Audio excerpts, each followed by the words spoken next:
And welcome, ladies and gentlemen. A call to order the Clackamas County Board of Commissioners this March 5th, 2015. I'll ask Mr. Krupp to take the roll. Well, good morning, Commissioners. We are joined this morning with County Counsel Stephen Madcore, and then to my left is Mary Rathke, our clerk to the board. I'll start the roll. Commissioner Bernard. Here. Commissioner Smith. Here. Commissioner Savas. Here. Chair Ludlow. Here. Please rise and join me in the Pledge of Allegiance. Ladies and gentlemen, there's no comma after nation. I pledge allegiance to the flag of the United States of America and to the republic for which it stands, one nation under God, indivisible, with liberty and justice for all. It's indeed rare to see so many people here, and I got a feeling what you want to talk about. In fact, I've got a bunch of cards that reflect that. First thing on the agenda is a presentation and recognition of March as National Essential Tremors Awareness, and I'm going to turn this over to Commissioner Bernard. Well, I'd like to invite Stephen Loiza up to the mic over there. Stephen was the president or the executive director of Oregon's NAMI, which is the National Alliance on Mental Illness, and that's where I met Stephen. Stephen's here to kind of give us some information on essential tremor awareness. And one of the things that you may not know about me is that I actually have restless leg syndrome. And when I first realized what it was, I had to tell the doctor what it was and what medication should be. And I knew that only because my father used to go to support group meetings. So a lot of people, doctors, were not aware of what restless leg syndrome was. And thanks to that, I was able to fly to New Zealand without kneeling on the floor or pacing the airplane back and forth. So I think it's important that people be aware and are able to talk to their doctor about, you know, what might be something other than what they think it is. So, Stephen? Thank you. Thank you very much for letting me come and talk just quickly about essential tremors. Here's what I can tell you about essential tremors. The way they describe it, the medical profession describe it as benign tremors. I can tell you it's not benign. I can tell you that it's not essential tremors. That's another name for it, essential. I don't find it essential at all. I was watching you pour a cup of coffee up there, and if I tried to pour coffee, I'd end up with coffee all over everything. The reason I'm here is we want to increase awareness about essential tremors, because when people have essential tremors, most of the time folks think it's Parkinson's disease or some other kind of movement disorder, and it's not. Unfortunately, there isn't a lot of research, a lot of dollars going on right now. Parkinson's has probably I think in terms of numbers, there's 8 times as many people have essential tremors as Parkinson's. So what I want to just say very quickly is that essential tremors affects over 10 million people in the United States, so it is almost like an epidemic. And two, there isn't a lot of medication or treatment for it right now, and most of the meds that are prescribed don't do that good a job. So consequently, what we started doing was having a support group, because it's there's no question in my mind, like Jim talked about, a support group. That support group for people that have tremors is very helpful, especially if you walk into a room where everybody's shaking and baking just like you are. So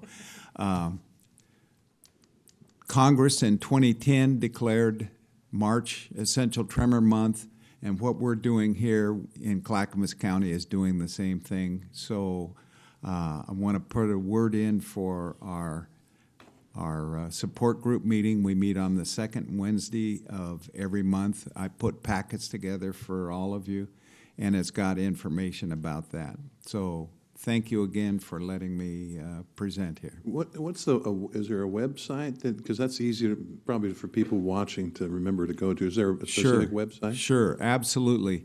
There's an international organization called the International Essential Tremor Foundation, and it's IETF.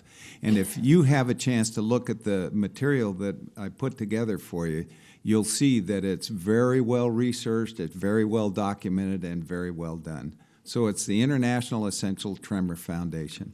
Good question. Bernard?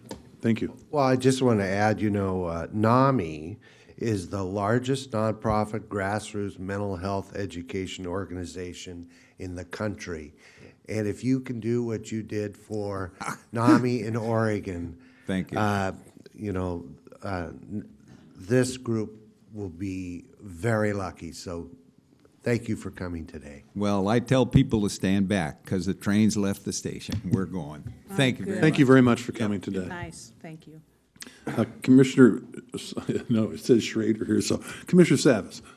So Jim, the syndrome or symptom that you have, or what you called it something different. So Restless leg syndrome? restless leg syndrome. That's in the same category, the same thing? No, but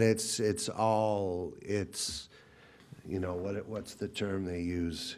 It's neurological, Okay. but there's Thought there was- treatment. I just was assuming there was a relationship between the two, but there's not. No, but just being aware of it is what's important. Okay. Great. Yeah, at times, when we need a quorum, we'll think that Commissioner Bernard has left the building, but he hasn't. He'll go back and sit in the back of the room or move around, and it seems to greatly help him. So this is important information. I certainly appreciate, again, you showing him today, and I'd encourage those watching or attending today to look this up, because I had no idea the ratio of difference between that and Parkinson's disease, which, we hear a lot about, and certainly some big, well-known people have it, and that's trumped out there, but this is a huge amount of people that's affected by that. I did not know it. Oh, it reflected that. Katharine Hepburn, it was said. There's a handout available. There's a handout available over on the side there where Mary was just at. So if people here are interested, they can pick that up. Thank you again for that.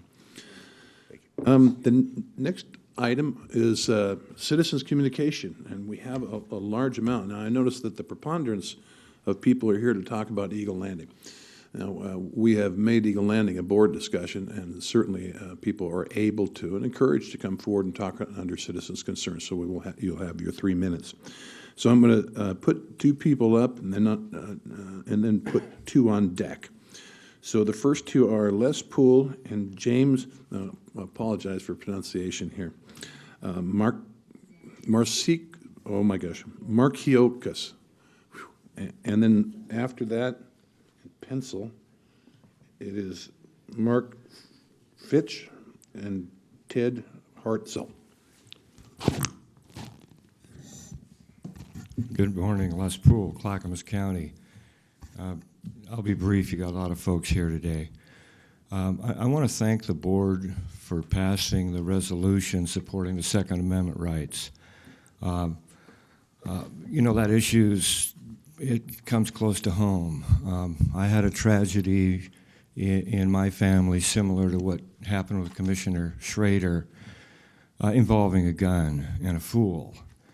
And there is no law that would have prevented that. I've gotten a lot of phone calls and inquiries about, and there seemed to be some confusion with folks that saw the hearing. It's a resolution. It's a statement affirming a position. It's not an ordinance. An ordinance is something that gets into the law and goes a lot deeper. So I'm not here to pretend I'm a lawyer, but it seemed like folks thought you were trying to usurp Salem.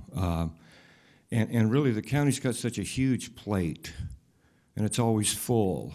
And with all due respect, sometimes we're better served by those issues being addressed in Salem. So everyone that was here last week really needs to get their message to Salem. No matter what you feel about any issue, if it's that type of issue, the federal government and the folks in Salem are really the ones that are going to have the final say. Speaking of Salem, yesterday they passed Senate Bill 324, real close vote. You know, sometimes history's made, and it's right in front of you, and you don't see it.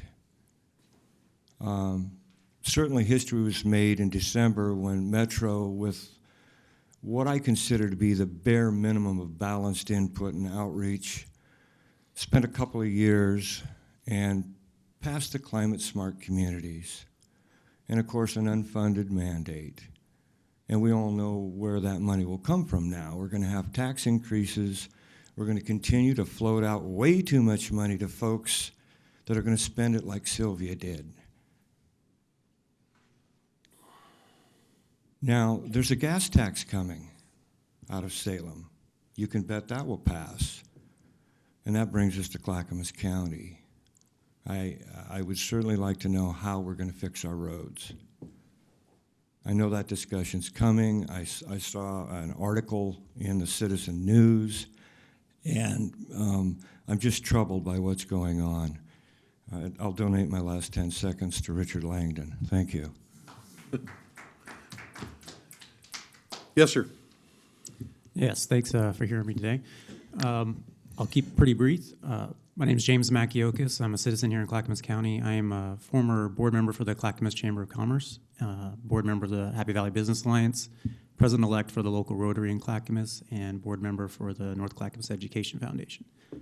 The only reason I say that is just to let you know, or to convey to you, that I am engaged in our community, and I feel like I'm more than average aware of what's going on in the community. However, I'm not speaking from those organizations. I'm speaking as a small business owner and a member, as a resident of the county.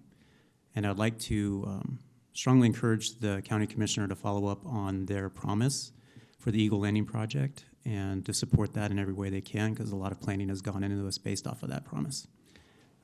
One last thing I'd like to add is, during the process of this, I would like the opportunity for small business owners to be able to buy into the not just the residential portion of above, but I would like to have the opportunity to buy a storefront and be an active member in the Eagle Landing project as well.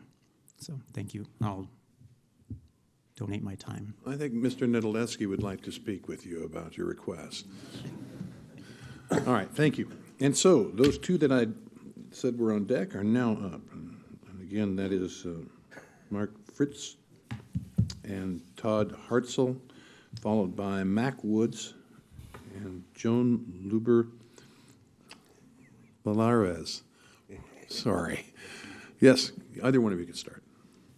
Go ahead. Well, first of all, I came here, I noticed the Tremor awareness, and I was thinking Cascade Subduction Zone, and as he said, I'm here representing NAMI. My mind put Sioux in front of NAMI, so you never know what you're going to learn here. But what I wanted to do today is I wanted to speak. I noticed that an agenda item was the Lavender Farm approval and the zoning around that. And it prompted me to come down from Sandy, because one of the things that I see in that is it shows a respect for the needs of balance between residential and those entities that produce something. We have to make things. We have to make jobs. We have to make products and so forth in this county. And I really appreciated seeing that that was taken into consideration in the Lavender Farm issues. And I know that coming up soon, there's going to be review by the Planning Commission and the Board of Commissioners on issues relating to residential, rural residential zoning, how they're going to alter that a bit. And also it mentioned that they're going to be talking about commercial, industrial, and manufacturing work activities in those zones too. And I really want to put my support behind taking a balanced approach where we respect the residential portion of that, but we also look at the fact that we do need to have places for people to make things. Somebody has to make some money around here to pay the bills. And so that's my encouragement, that we take a balanced approach and not just have it be that as people leave the city environment and move to rural areas, that they try to then turn the rural areas into 55 and over retirement zones. We need to realize that those people are coming into rural areas where rural activities occur, that people make noise sometimes, they make products, they have activities, and it's a little bit hard to understand that people would move to a rural area and not embrace what rural activities are. And that's, for me, I just wanted to put my piece in saying thank you for the work that you've done, the consideration, and remember that there are people making things out there. I appreciate that. Thank you. The zoning and development ordinance is a 5-year process of redoing things, and that's Yes. what you're referring to. Yes, I am. And this commission has supported really businesses especially, and opening Yes. it up. Our staff has done a wonderful job. They have. And in eliminating 800 different things, I think at last count, that were duplicative and Yes. or not related to what it should relate to. But I think it's Yes. a real good process. And this next year, you're right, it's going to be a very interesting one. Yes. Commissioner Savas. And Oh, I did want to just say that we learned a lot from this experience, Lavender Farms. First of all, what you can do on EFU land and small business opportunities, proportionality, what can be done on a certain size of property is probably the main thing on here. But probably one of the things that was really striking was that this was this gentleman, Jim Dierking, was haunted really by a policy that's still established here today, where anyone in the world, anyone in the country, someone on the East Coast Yes. can file and lodge a code enforcement complaint, not have to sign their signature to it, and not have to come into the county, and not be even a resident of the county, Yes. and create such a hardship on this particular gentleman. And that's a policy that I think we need to take a hard look at, and make people that file a complaint, I believe they ought to put their signature on it. They ought to be a Yes. citizen of the county. Unless they're affected by, if they're in a different county on the border. But nonetheless, I think that something like this could have been avoided with a better Yes. policy. could I speak to you at some time in the future about that? Because I've been in a 4-year process of trying to get my land use approval. And there's some really big things that I've seen. One of the things is people are not under oath. When they go into the hearings, they can say anything they want, and it's heard as the truth. And nobody's under oath.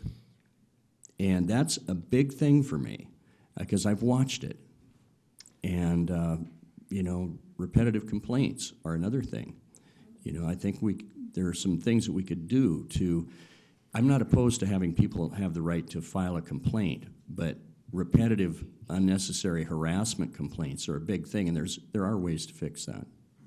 So if you care to, I'd like to speak with you. Sure, absolutely. And if you're not around if the meeting runs too long, you can also get in the hallway, and my staff will give you a business card with my address on it. But happy to speak with you. Thank you. Yes, sir. Thank you, Chair Ludlow and Commissioners. My name is Ted Hartzell. I'm here on behalf of Eagle Landing. I'm a Clackamas County homeowner and Happy Valley Planning Commissioner. I think this is a great day for Clackamas County and for Happy Valley.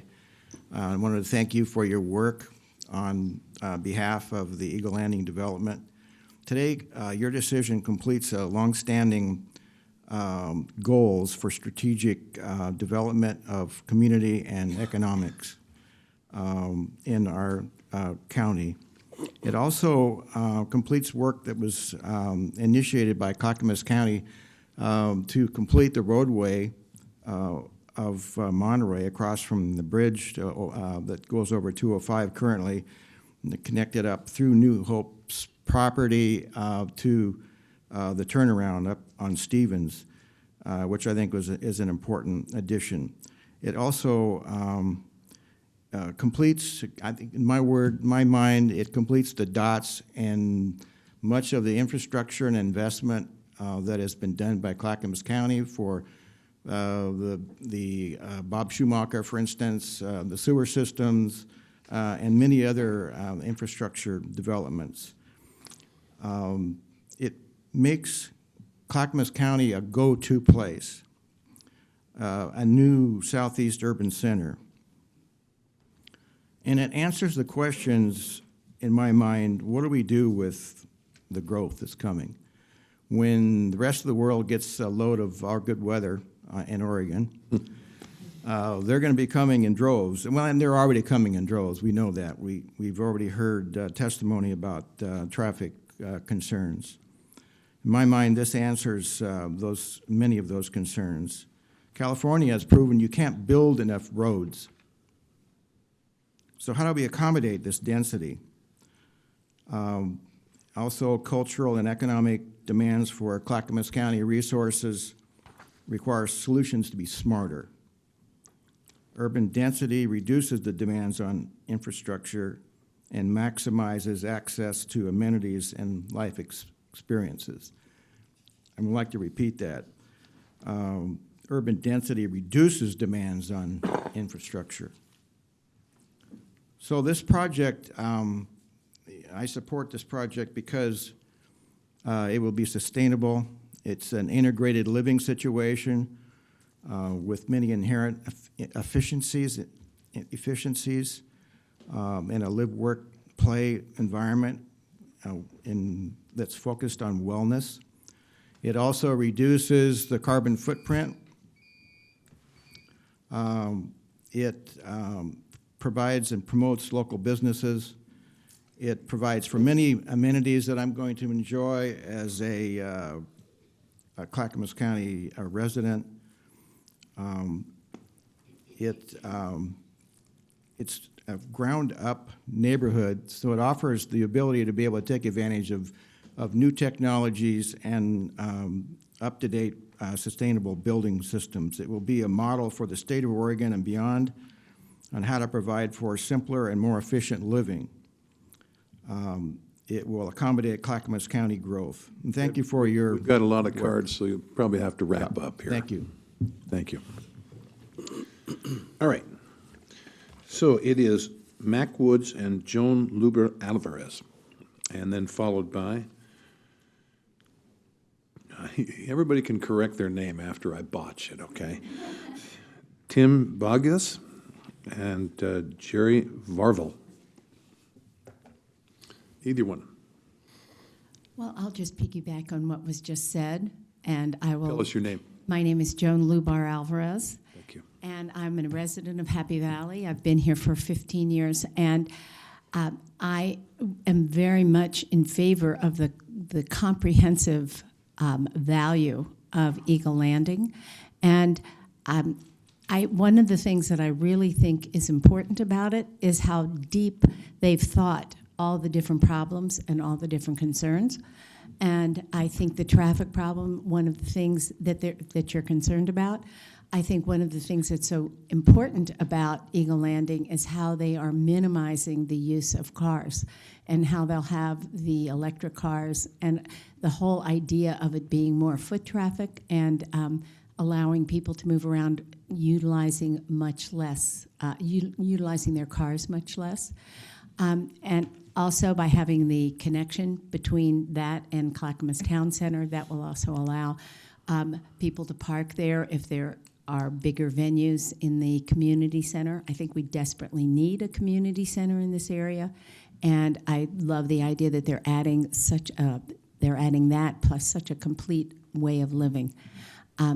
I will give over my extra time to the gentleman before me. Thank you. Mr. Woods.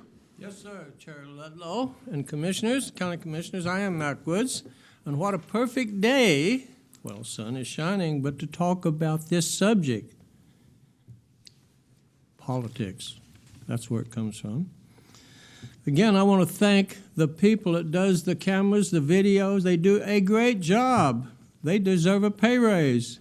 The good thing about it, those CDs that I have probably 90% of all of them that's been right here made. Mac, in could you the pull last the 4 or 5 microphone years. up? Mac, could Yes, you pull sir. the microphone up towards yourself? I'm sorry, I can't see good.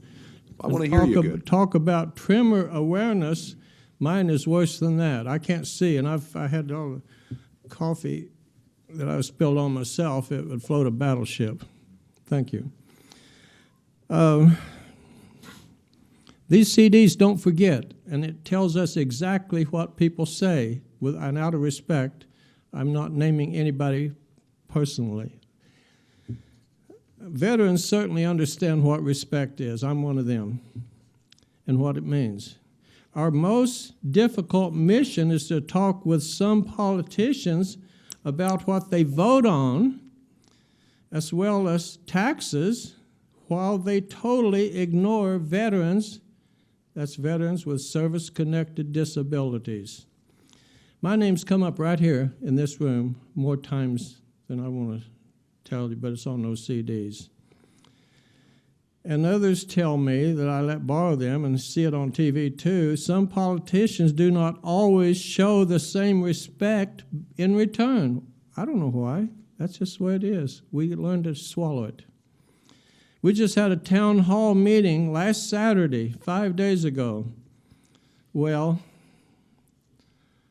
I don't know who scheduled it, but it was a great turnout, and with many disabled vets there, some missing legs, arms, and wheelchair-ridden. However, no politician showed up to listen. Interesting. Politicians need to start honoring not only the tremor awareness people, but veterans above all. The ones that, as you read a few weeks ago, Mr. Ludlow, what a veteran is. It'd be nice if you read that again, if you had it somewhere. Back to politics. Can anybody tell me why some politicians or attorneys, without naming any, don't understand the grandfather clause while they write tickets on people, particularly elderly people, for having houses on their property that was built before we even had an LCDC? Can anybody tell me the answer to that? Thank you. Out of time. Mac, I'm not aware of, I don't think any of our commissioners were aware of a town hall that involved disabled veterans. That was never told of us, and I don't know who the invitees were, but I'm glad that they showed up. I will tell the public out there, again, we have a fantastic Veterans Department up here, and 3 VSOs, Veteran Service Officers, that serve all veterans, and especially the disabled ones. So I would encourage those who are a veteran or who know a veteran to get them in touch with our Veterans Department so that they can fully realize the benefits which they've earned, I emphasize. So I wish you'd have been there. Thank you, though. Get the word out. if you don't know, you can't go. Okay, next we have Tim, you know who you are. You're going to pronounce your name. And then Jerry Varvel. Yeah, well, come correct me. Like I say, that's great. And then followed by Peter Clark and Dave Overby. All right. Good morning. My name is Tim Bogus. I'm a Senior Vice President with Skanska USA Building, and I want to thank you for allowing me to be here and speak to you about Eagle Landing. I am in support of Eagle Landing. I have been working with Veritas Investment and also New Hope Church for the last 15 months in pre-construction, helping them get to the starting line of getting the project going. I want to thank you for your support in the past for this project and for your vision for the future and for understanding how important the role of government is in these types of projects. I've been working for Skanska for 25 years, a lot of it in Clackamas County, and I've appreciated the partnership with Clackamas County on our projects. yeah, you really do know how to work together as a partner, and that does help these projects move forward in a very efficient way, and I appreciate that. One thing I wanted to bring up, just to add to what has been said, is that this project is a very important project because it brings economic stimulus to our economy. All of us in Oregon have gone through some rough times in the past few years. This is a way that we can really help stimulate the economy.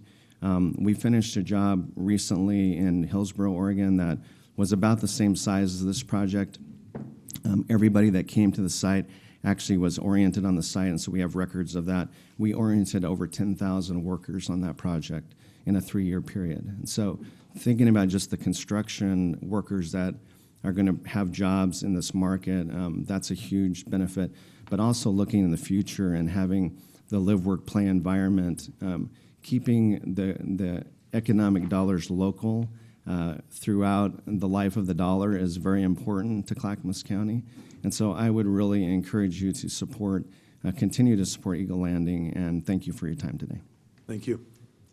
Yes, ma'am. Good morning. My name is Jerry Marvell, and I am a resident of Happy Valley, as well as a real estate broker specializing in retail leasing. I am extremely excited about the Eagle Landing development for quite a few reasons. One, I have a young family, my husband, my 2 boys. We live a half of a mile away from the Eagle Landing development. So I'm really excited to be able to walk down there with my family and encourage healthy activity, being able to walk to a very safe location that is not on a main road. It is in the entrance of a neighborhood, but it's not right in the middle of houses. It's only 0.3 of a mile from Sunnyside. So it's like just kind of right off of the entrance. And it has its beautiful location. It will be great for the surrounding community to be able to entertain our families and out-of-town guests, as well as having, as a retail broker, having a main attraction on the east side of town is very important. Everybody knows that we have... Go ahead. Thank you. Everyone knows that we have the East Town versus West Side division. A lot of our main attractions are on the west side. We all know that. A lot of people leave the east side to go to the entertainment on the west side. Why not have something on our side of town to be able to stay in and be proud of? So, obviously it's the work, live, play, which a lot of people are saying, which is, formed from the Pearl District. And they have Bridgeport Village, Washington Square, the new Cabela's, and on a family side, they have John's Incredible Pizza. I don't know if you guys have ever heard of that, but it's basically Chuck E. Cheese on steroids. And a lot of people leave the east side and take their family over there. It's crazy. It's basically a pizza place with like the bells and whistles, and it's intense. But on a community member of Happy Valley, I think it's extremely exciting to be able to have something on this caliber in our community. Everyone's proud of living in Happy Valley, and it will be a great thing for Clackamas County. Thank you. Thank you. Peter Clark, Dave Overby, followed by Nancy Hall and Gary Burke.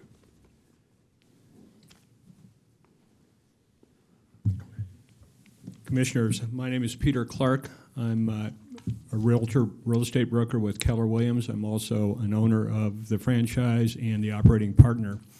And I'm here in support of Eagle Landing. I'll keep it to bullet points. It's jobs, affordable housing, and the ability, one of the opportunities to stem the tide of only apartment living that is coming this direction. We have 10,000 units under construction in the area, all apartments and very few condos. And condos are a very important part of first-time home buyers' ability to enter the home market. And that's why I'm in favor of Eagle Landing. I'm also a 65-year resident of Clackamas County. Yeehaw. And still upright. Well, of course. Thank you, Peter. Yeah. Commissioners, I'm Dave Overby, resident of West Lynn, and also a volunteer, Commissioner Ludlow, at Coffee Creek Correctional Facilities. Oh, man, thank you. Yeah, and appreciate your participation, and it's a great work that goes on there. Thank you. Retired teacher from Tigard Schools. God moved me into sales, and I retired out of Infocus Corporation. As a retired person and as an individual for Clackamas County, I'm in favor of Eagle Landing.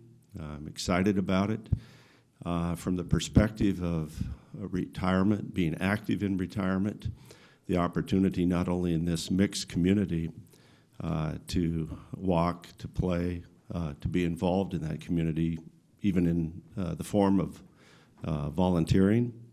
It really does please me. And the idea of being in a retirement home is one that doesn't interest me as much as one that would be active in a community that had lots of different kinds of opportunities. And so I sit here this morning in favor of Eagle Landing. Just wanted you to know. Thank you. All right, so it's Nancy Hall and Gary Burke, and then followed by Tina Kennedy.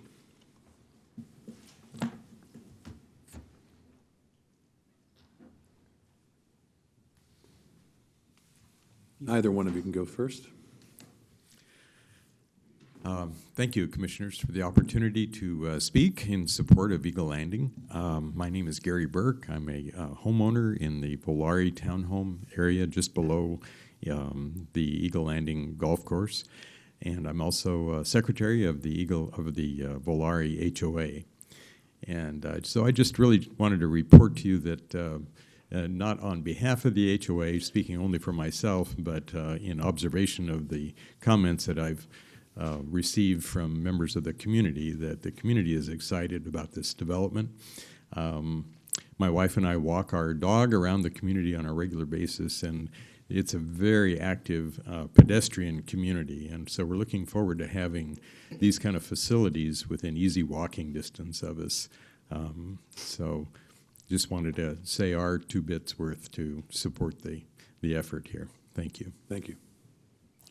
Nancy Hall, Happy Valley. In 2012, the Board of County Commissioners gave the Eagle Landing developers a reduction in the Transportation System Development Charge, TSDC. Eagle Landing failed to meet the deadline and the deal expired. However, this board is extending preferential treatment to the developers and is set today to reinstate this special Eagle Landing deal. This deal is entitled Approval of a Resolution Regarding TSD for Certain Developments in the Happy Valley Clackamas County Joint Transportation Area. The key words to remember are for certain developments. Given the criteria that must be met, it's clear this special deal was tailored specifically to solely benefit Eagle Landing. This deal entitles Eagle Landing to a discount of the TSDC that may exceed $7 million. Not only will they get the discount, but the TSDC will be assessed based on rates in effect in 1996. Then there's part 2 of the special deals for Eagle Landing. The board is also going to vote today on awarding the Eagle Landing developers with the deed entitled to the Stevens Orchard Apartments. The scheme is this. The developers put the asking price of $2.4 million into escrow.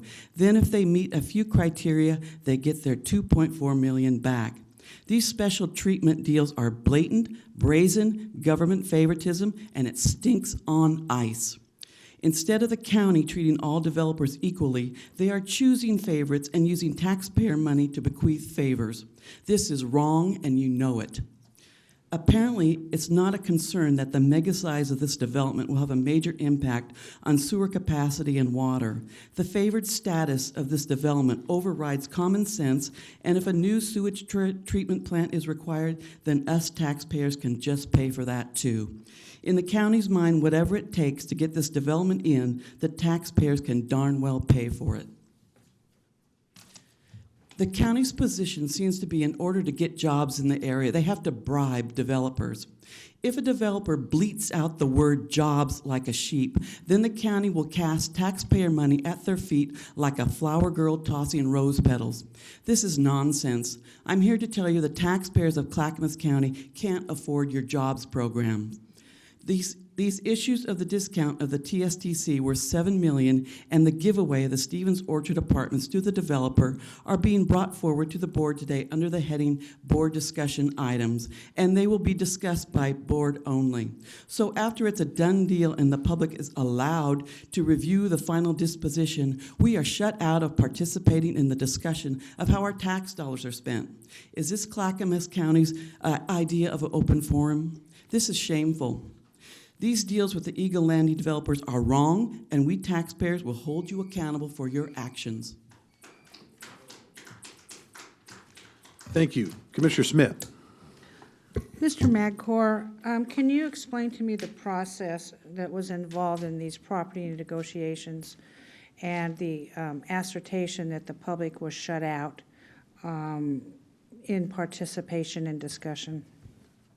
Commissioner, I won't be able to explain all the details. I will be able to explain that a lot of the conversations that we have had with the Board of County Commissioners did take place in an executive session, which does prevent the public from participating. It's a lawful mechanism to use for an executive session pending litigation, labor negotiations, property acquisitions and transactions. It's typically done in that manner. As soon as the board did come to a general consensus with an executive session, it went out in a public session and gave, it's my understanding, the public an opportunity to participate in the process. I know Happy Valley was involved in it because this issue was presented to them, and it also was involved during some of the board's policy sessions itself. But some of it did take place in an executive session. And why do we have property negotiations in executive session? Typically, the manner is that if everything is done in public, then the entity's benefit or ability to benefit from a arm's length acquisition is compromised or impaired because everybody would know the price you're selling it at or the price you're willing to pay for it at, and it's viewed as to maintain the ability of the government to have some benefit in the acquisition. It's done basically just with counsel and with the principal players itself. Does that make sense? Yeah. Okay, thank you. Commissioner Savas. Well, I'll speak to how this project, I believe how this project We still, will. no, we still have one more testimony. I know, I understood. So I'll speak to the benefit of that later on. But I do want to ask the chair why the, this item was not for discussion. Well, it is for discussion. If anybody wants to come forward, they can spend 3 minutes doing that. I'm sure that's what's happening today. It would make no difference if we had a public discussion item on this because they'd still get their 3 minutes of fame, which they've already enjoyed. A lot of people showed up today. Yeah, I was surprised when I first learned that, well, it was just yesterday, it was pointed out to me that, that this was not a discussion as a lot of other items are discussion. I would just say that is that is by the chair's desire to include that or not include that, I believe. Is that correct? I believe that you, Commissioner Savas, have participated at least one time with another commissioner to ask for a public discussion regardless of what the chair said. So you had that opportunity. Commissioner Bernard. Actually, I'm going to Pass hold on my that. comments until we We have one last person, and that is Tina Kennedy.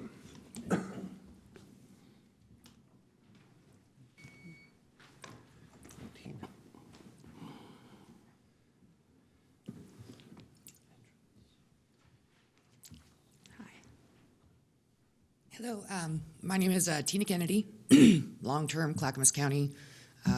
Obviously, I'm a homeowner here.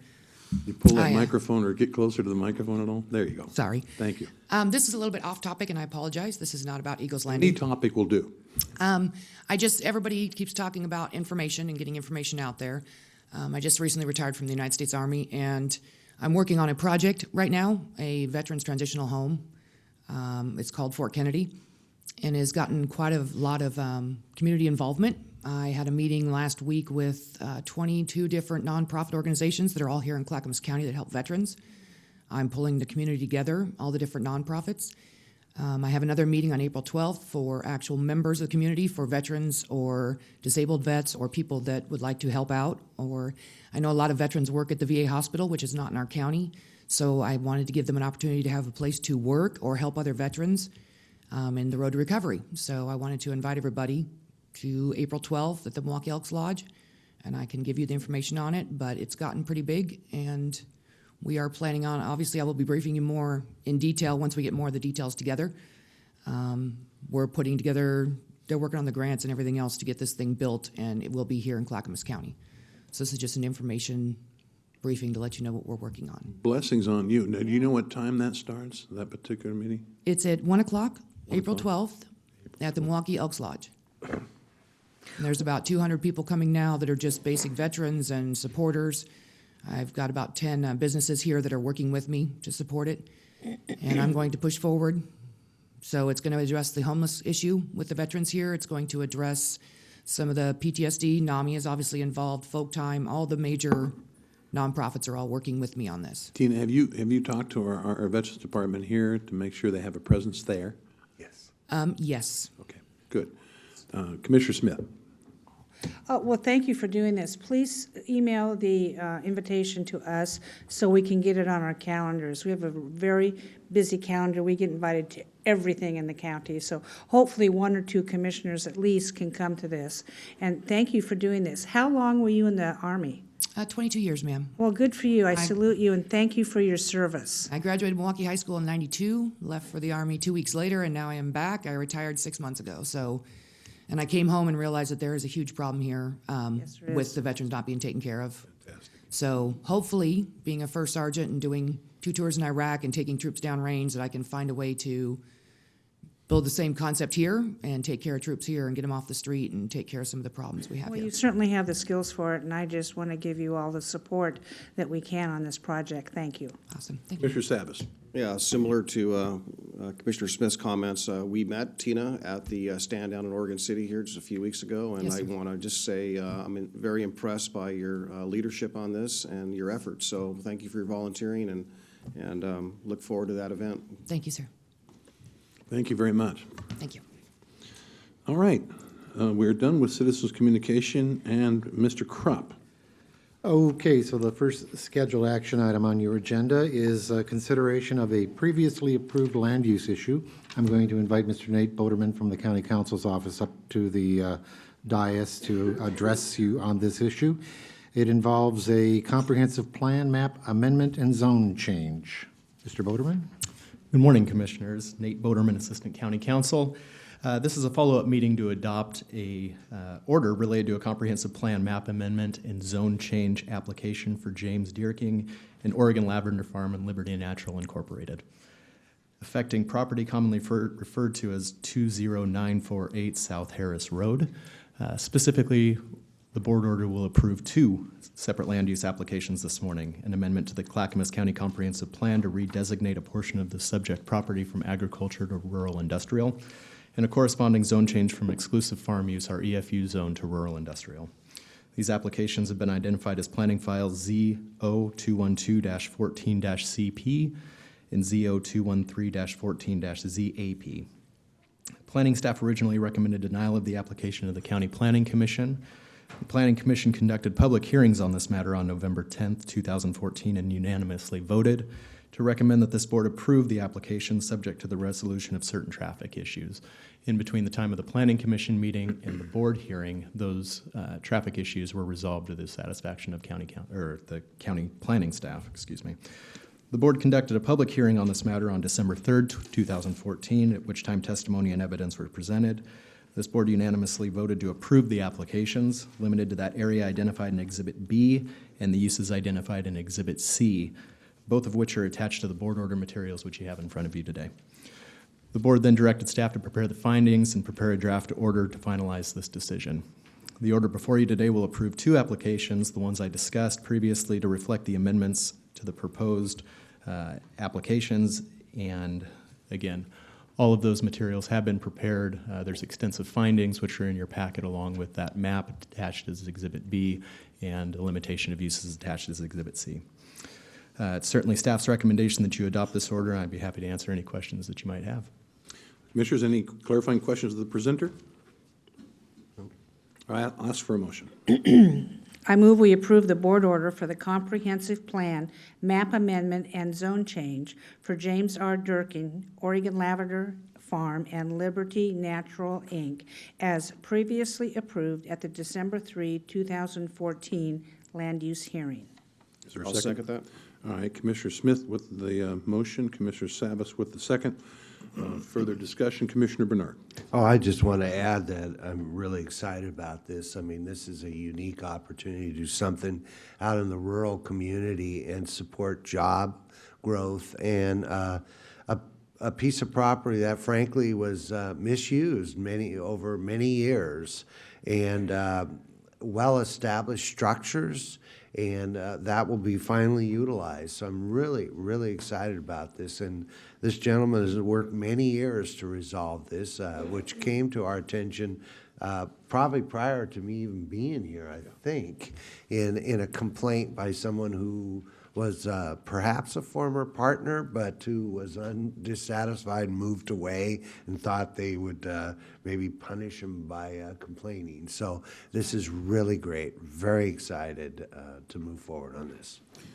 You know, and the history of this is that the state said, well, you know, you can do something here, then you try it before we go to a state, you know, LUBA, et cetera, and go through the state maturations. But it's really great that we get this, and we hope this survives the test of legalities later on down the line. But it's really great to see this kind of progress with a fantastic operation that's really international in scope. Commissioner Savas. Yeah, unfortunately, there's a lot of other people out there that maybe didn't have the resources to fight this as long and fight the fight for as long. So a lot of people out there with, again, smaller budgets that weren't able to achieve what Mr. Dierking achieved. So I'm pleased to be able to have this opportunity, as stated by Commissioner Bernard, and hopefully we can adjust our policies so that people are treated a little bit more fairly. Commissioner Smith. I'll add to that, Commissioner Savas. We have revised our code compliance on the types of complaints we take and the motivation behind the complaints. I do think our world is upside down if somebody lives in Texas and they can call and complain to Clackamas County of a farm that's out in Clackamas County where they're making money and file a complaint. Hopefully we've tried to alleviate as much as the funny business that goes on with this stuff. This has been going on for years and years and years, and frankly I was appalled because I'm fairly new, and finally a couple months ago, 2 years into my term, we were able to resolve this. And I just think it's a state of affairs. It's nasty, and I don't like this type of business. And I just hope anybody listening out there will think twice before trying to attempt to do to this farmer, and very profitable business owner, I might add, before they attempt to do anything remotely similar to this situation. Thank you. Are we ready for the question? Yep. Mary. Commissioner Bernard. Aye. Commissioner Smith. Aye. Commissioner Savas. Aye. Chair Ludlow. Aye, passes 4-0. Great. And now, Mr. Krupp.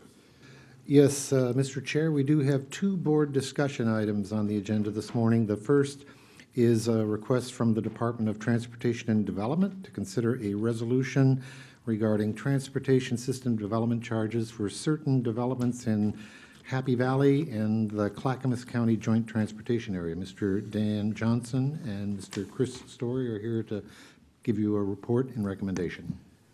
Is that on? It's on. Okay. Just pull it close. That's embarrassing. Good morning. My name is Dan Johnson. I'm an Assistant Director, Department of Transportation and Development. I know. I'm joined here by Chris Story, Assistant County Counsel, to discuss a couple different topics with you today. The first of which is to introduce a resolution to adjust the transportation system development charges for a certain development in Happy Valley in Clackamas County. It's in the joint district. I want to make sure we're very specific about that. We have 2 SDC districts that we administer. Just some history briefly. On December 20th, 2012, the Board of County Commissioners adopted a resolution 2012-121, offering a reduction in SDC charges to certain types of developments in the joint SDC district.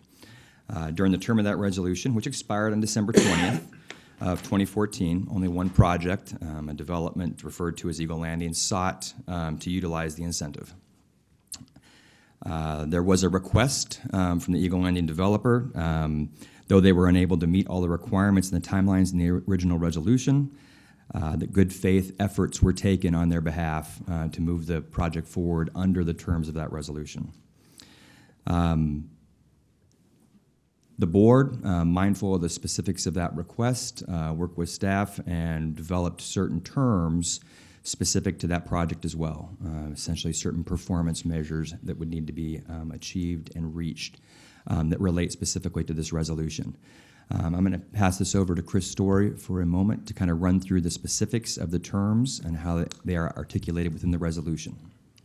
Good morning, Commissioners. It's great to be here and fun to sit over here.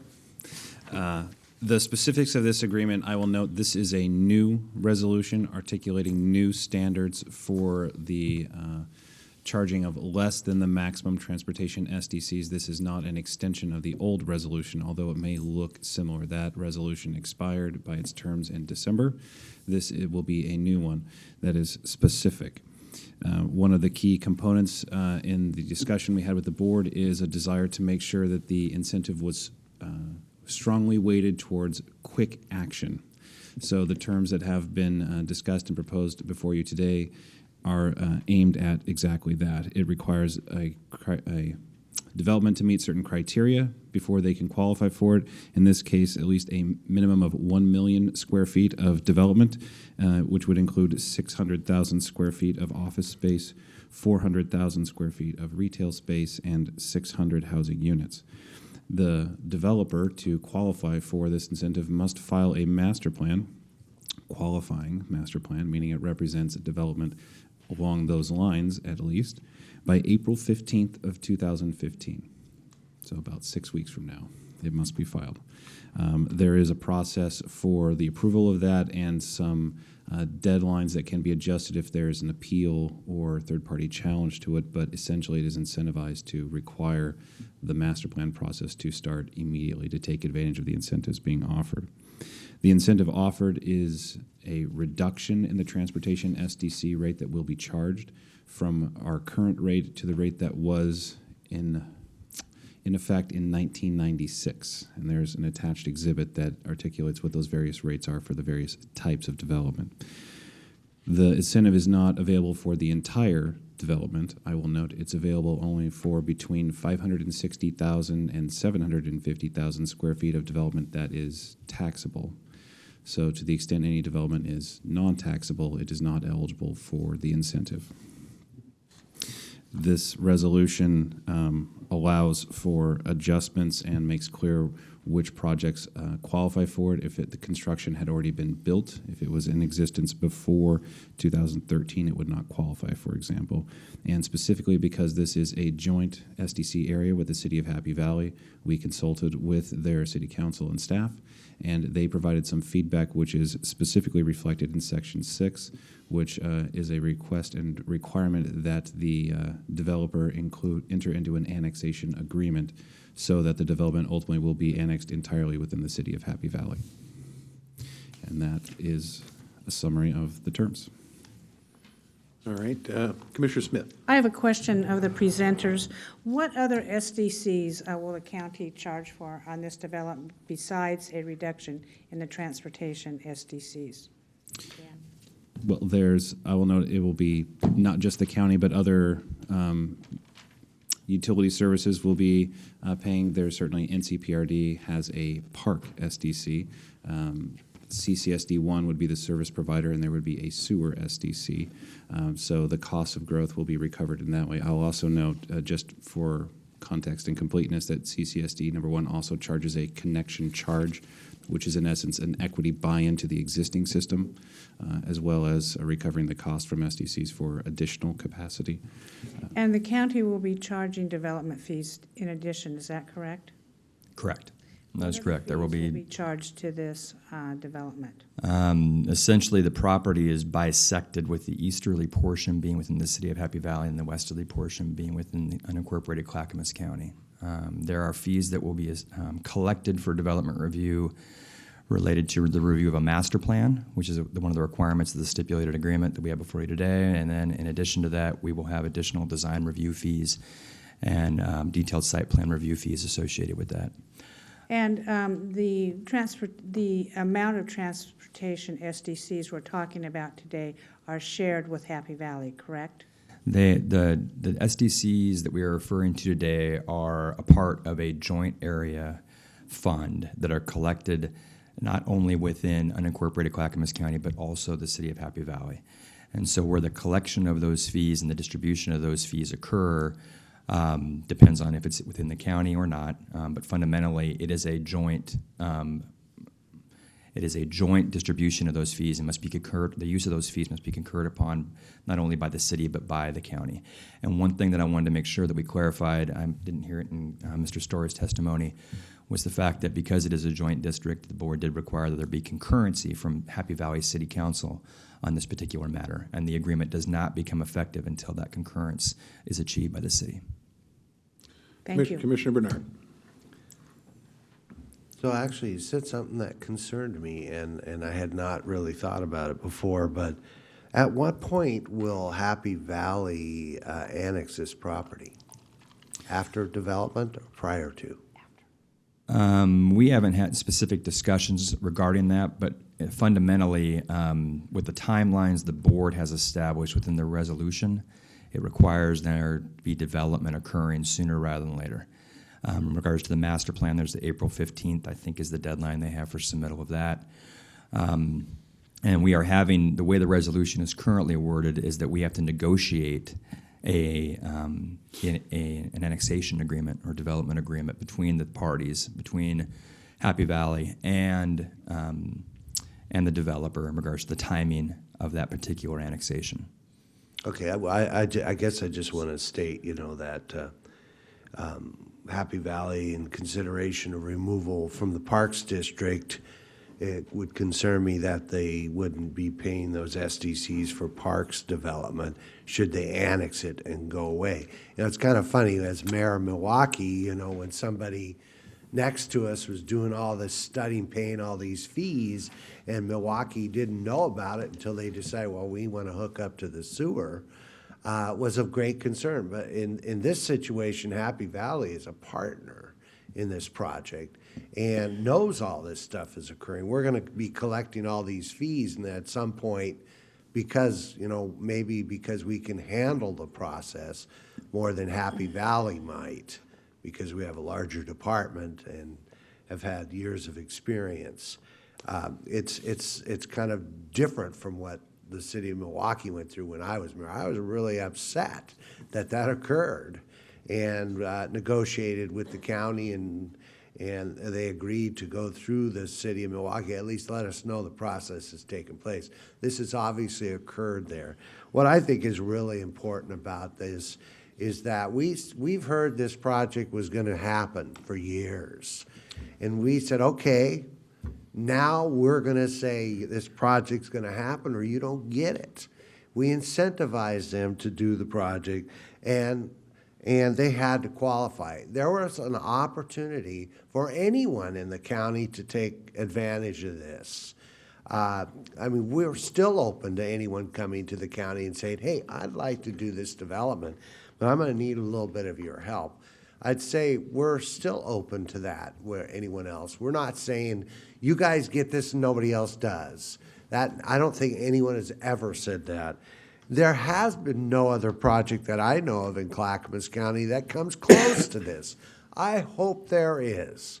I just got back from Australia, and there are amazing projects going on. I have friends whose houses are, smaller than mine, that are worth almost $1 million.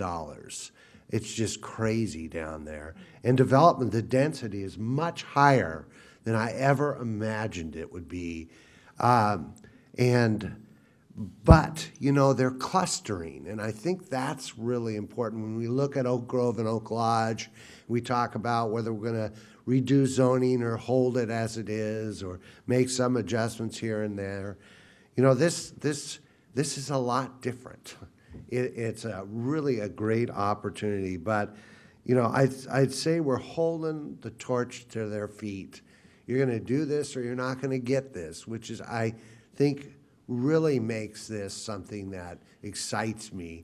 And solid timelines, you know, meet the timelines and we'll help you out. If you don't come back again. So I'm really excited about this. And obviously the audience is too. Most of the people who testified were in support. And when Joan came and testified, someone I've known for many years, and she was in support of it, it was a done deal for me. So I'm really excited about this project, and I look forward to Happy Valley's timely annexation after we collect all the fees and stuff. So, thanks. Commissioner Savas. So, you know, I heard one of the commenters earlier mention that this was a special deal, you know, for special people. I frame it more as it's a unique project that requires special handling, and it's a very complex deal, and it's also great to know that Happy Valley is a partner in this. So my question, just for clarification for those listening and those in the audience, Dan, the SDCs are being reduced for transportation only. They're paying the full freight, the full cost of all the other SDCs related to utilities, water, sewer, so forth, parks. The transportation requirements that are will be forthcoming for this project, be forthcoming as a virtue of the master plan and a traffic study, or how's that going to work out where the master plan spells out the transportation requirements and they are going to be the responsibility of the developer? Is that not true? First, to confirm or affirm your statement that yes, it just deals with transportation systems development charges. Every other SDC will be paid. As to the comment regarding, I believe that you're referring to like mitigation of transportation impacts that may be caused by this particular project. When the project goes through its various entitlement phases, which are open to the public, appealable, et cetera, through that process, there will be a dialogue with regarding that particular project in regards to what either on-site or off-site infrastructure improvements are necessary to mitigate the impact of that project. And those improvements will be exacted through conditions of approval associated with the development. That is correct. Okay, I just want to note that there's been some comments and criticisms about arrangements where, you know, something of this scale has a certain look to it, where it's somehow government is somehow subsidizing projects like this. And, you know, there's a little bit of truth to that, but there's also quite a bit of truth to the fact that when someone buys a home, just a single-family residence, and they buy into those SDCs, that they're not paying the full cost. You know, those are also subsidized. SDCs don't cover the full cost of developing that particular home and resident. So it should be, you know, looked at, and when the math is all done on this project, however it develops, we'll be able to somehow pencil out in scale, you know, what that subsidy is from a single-family home resident and in scale to a project of this size. So it should be noted that irregardless that if someone pays all the full freight on a home, a single-family residence, that is also subsidized. It's not the full cost of development. Correct. And to speak to that, essentially SDC funds can be used only a proportional amount on various capital projects, and only that amount that increases capacity. And so when you look at the scope and scale of a capital project, that can be in the neighborhood of, depending on the nuances associated with it, it can be anywhere from 20-25% to 30-35%, depending on the additional capacity that builds with that project. Correct. I think we're probably ready for a motion, Commissioners. I move we approve the resolution regarding transportation system development charges for certain developments in the Happy Valley, Clackamas County Joint Transportation Area. So the motion made by Commissioner Smith, seconded by Commissioner Bernard. Discussion, which certainly can include questions of our presenters as well. I'm not, I want the public to know, I am not against Eagle Landing at all. I'm not particularly fond of smart growth because it spawns stack and pack housing, which, if you believe the builders, the Portland Home Builders recent survey conducted by DHS, is that there's an 80% preference of people to live in single-family homes in suburbia areas. Again, I'm not against the development. I'm just against throwing public money at that. SDCs are an important component of growth. And as such, you ask yourself, if we're willing to give away, both Happy Valley and the Clackamas County, $7 million, you say, well, that's $7 million lost, because otherwise we'd have the $7 million to use for important infrastructure development. So when that's lost, it's lost. It's not supplanted later on by somebody else. The system suffers, the systems suffer, because we do not have the funds that were expected from this development. I mentioned the words corporate welfare. Nobody here has told me, and I haven't heard testimony, that this development cannot happen without $10 million of public money. I don't think they dare say that, because it can exist on its own without public funds. So if you say they're getting, in essence, $10 million, well, where does that $10 million go? Well, there's that P word out there called profit. And I don't like people profiting from public funds in this manner. The traffic mitigation is impossible. 2 million square feet? Have people not driven that area lately? You know, in Wilsonville, they were going to build as a replacement for the Thunderbird Mobile Club, which was taken out and replaced by tons of apartments. They wanted to build a senior facility that people had to qualify for. And so they surmised in Wilsonville that, by golly, that these seniors aren't going to drive. So they allocated not even one parking space for each unit. Well, they found out that seniors do drive, and each of them had 2 cars, the couples did. And it created a big problem there. So for the idea that 2 million square feet will not beget automobile traffic, I think that's a little short-sighted. It will. And in fact, if there are tremendous storefronts there and magnets for people to come there, the question is the problem is they'll come by car. The majority of people will come by automobile, not from mass transit at all. So it will be interesting to see how the traffic mitigations come along on this. You know, again, the problem for me is that the $2.4 million value of the Stevens Orchard apartment was urban renewal money. And instead of that money coming back to do important, ironically, road projects, which have been emphasized in that area, the road projects are necessary. So important, instead of that $2.4 million going back into our roads, it's gone. And the other, our share, in Happy Valley, is a total of $7 million, will again not be used for the facilities it was designed to enhance. So again, I'm absolutely positive this development can happen without our gift, if you will, of $10 million. So that's why I'll be voting against that. Now look at that, it's lit up like a Christmas tree after that. Commissioner Smith. Thank you, Mr. Chair. I'm very excited about this particular property. Yes, it has been floating around out there for a while, but because of the recession in Clackamas County that affected building really across the Pacific Northwest, this project was not able to come to fruition until now. And I'm happy to be able to help with any way I can to make it possible. It puts one of the most prime pieces of property in Clackamas County back on the tax rolls. This is a church with many acres. It's not paying taxes at all. Currently, it's tax exempt at a full build-out. Currently, at 2 million square feet. Remind you, look in the initial construction phase, it's less than half of that. We will get an additional $3 million of property taxes back into Clackamas County. And that's at today's valuation.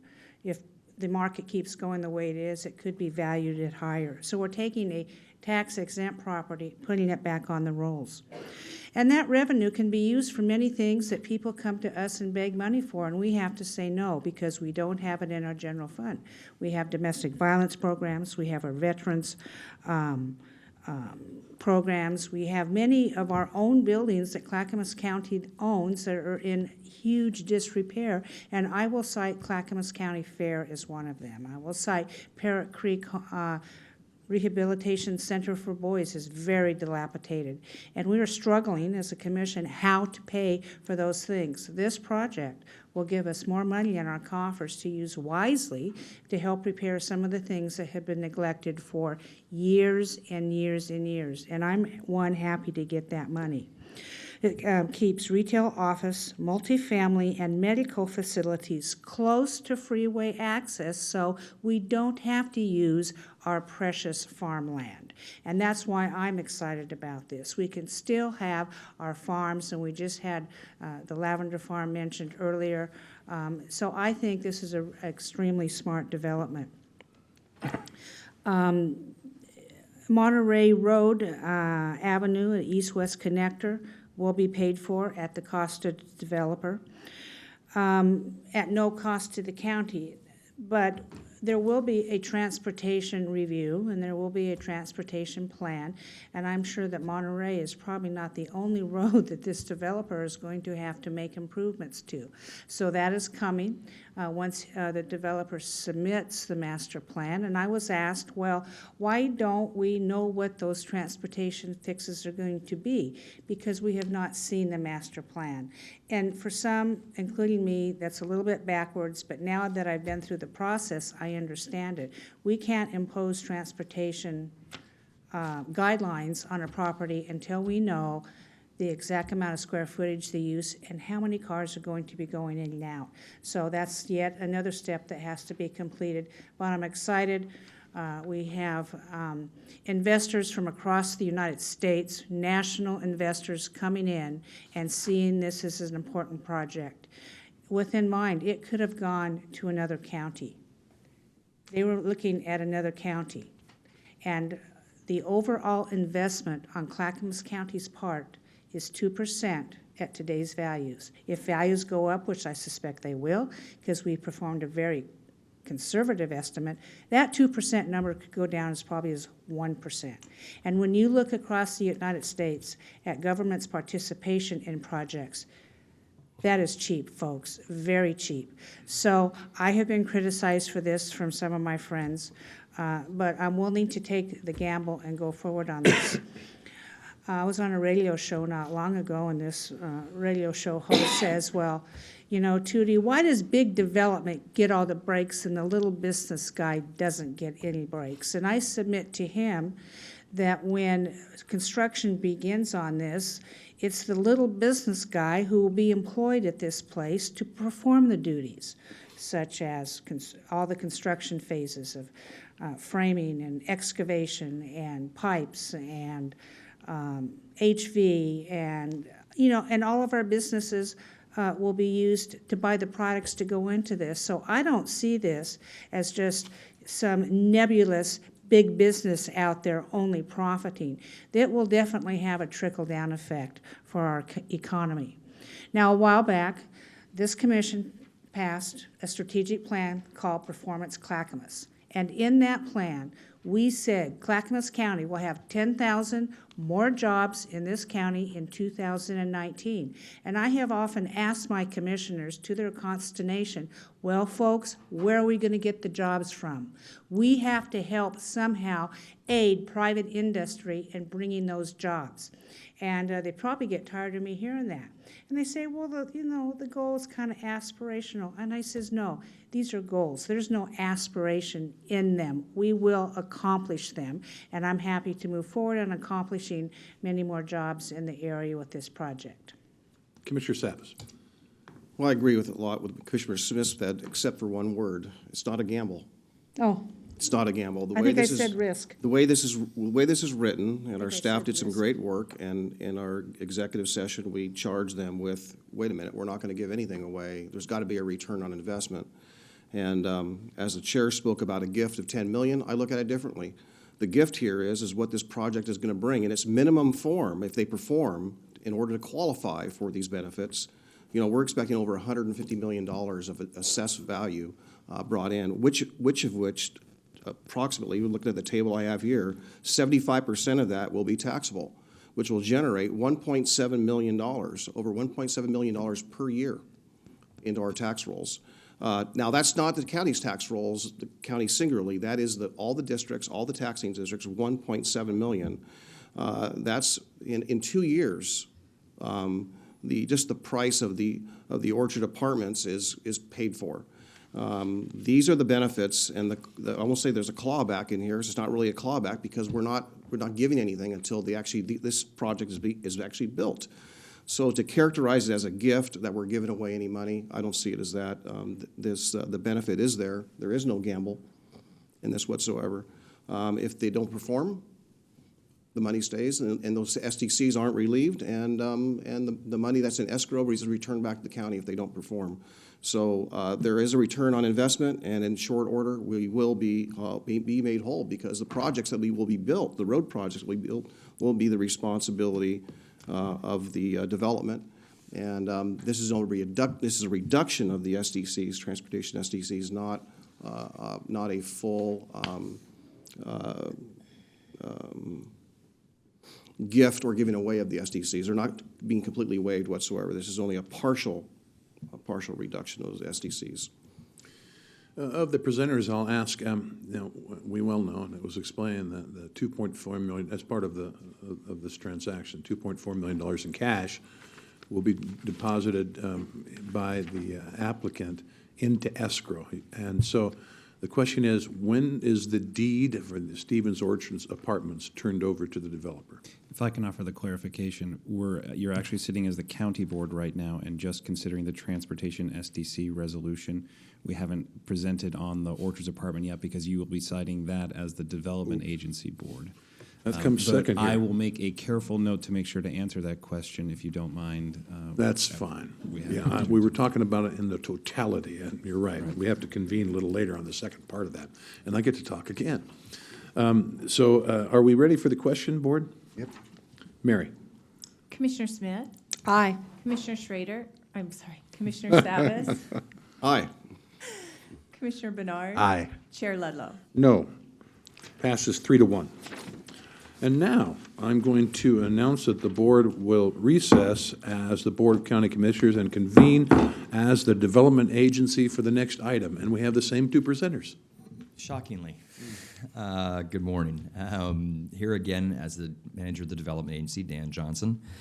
We are here to discuss and share with you a proposed disposition and development agreement. So for the greater good of the public that may be watching us today, I'm going to take 1 second and have them understand the fact that disposition and development agreements, or DDAs, are common practice when we convey property associated with certain development activities. Generally, they have a project associated with them. They call out terms, et cetera, for the transaction. The parties to this particular DDA are Veritas Investment Company, LLC, and New Hope Community Church. Essentially, the project that's included within this disposition and development agreement, as we discussed earlier, is totaling approximately 2 million square feet. As with the terms of the prior agreement that we just discussed, there were specific elements the board wished to be included in this particular DDA. And I'm going to actually convey the discussion over to Chris briefly to talk about those terms. Before I do so, the acquisition price was set at $2.4 million. That $2.4 million is based on appraised value. So with that, I'll turn it over to Chris. Good morning, Commissioners. I still have the same title, Assistant County Counsel, so I have the same hat as I sit here again, presenting to you the details of the development and disposition agreement. I will note for any long-term watchers, this is an unusual development and disposition agreement because usually what we do is convey property with certain conditions or performance standards, and it's sort of an iterative process that keeps the development agency very involved in the type of development and what is presented there on agency property. In this instance, we have structured it very much as a, you might say, yes and no proposition. The development agency has agreed to sell the property to the developers for fair market price. And do they have to pay for it? Yes, right now. they have to pay $2.4 million. That money will be deposited in escrow, and it will sit there, and if they meet certain conditions, then the answer shifts to no, and that money is returned to them. The conditions for return, however, are very similar to what we talked about, but not exactly identical to the Transportation SDC resolution. In this instance, again, there must be a valid master plan that provides for a 2 million square foot development with 600,000 square feet of development in the office space, 400,000 square feet of retail, 600 housing units. Again, there is an accelerated timeline for submission of the master plan process to make sure we get that right away, and that kickstarts the timeline for performance. The timeline for performance, if I don't want to bore you with too many details, so I'll just note that what they are required to do to get the money back. Oh, I'm sorry, before I go on, I would like to answer the chair's question of when does the deed convey, because I promised to answer that question, and the answer is immediately. The developer will deposit $2.4 million into escrow, and we will convey ownership of the property immediately. The only question at that point is what happens with the proceeds from the sale of the property. The developer will be the owner of the apartments, and they will manage the continued rental revenues and obligations of being a landlord of the apartment complex until such time as they start development. They will be responsible for eviction of those residents, the tearing down, demolishing of the building, and then the construction, all while it was part of the discussion, and we felt it would be in the best interest of the county to not be a landowner in the midst of all that process. So once the $2.4 million is in, it starts a clock. And there's a couple different clocks. The first is the clock for conveyance between signing and closing. We will sign this agreement if it's approved by the board today, and there will be a window for due diligence for the developer to go onto the property, and there's actually a provision for the extension of timelines of closing. The extension of timeline process means that the developer will pay additional money above and beyond the $2.4 million purchase price to have additional time to decide whether or not to go forward with the transaction. That money is not credited towards the purchase price. It is separate from, much like a short-term option.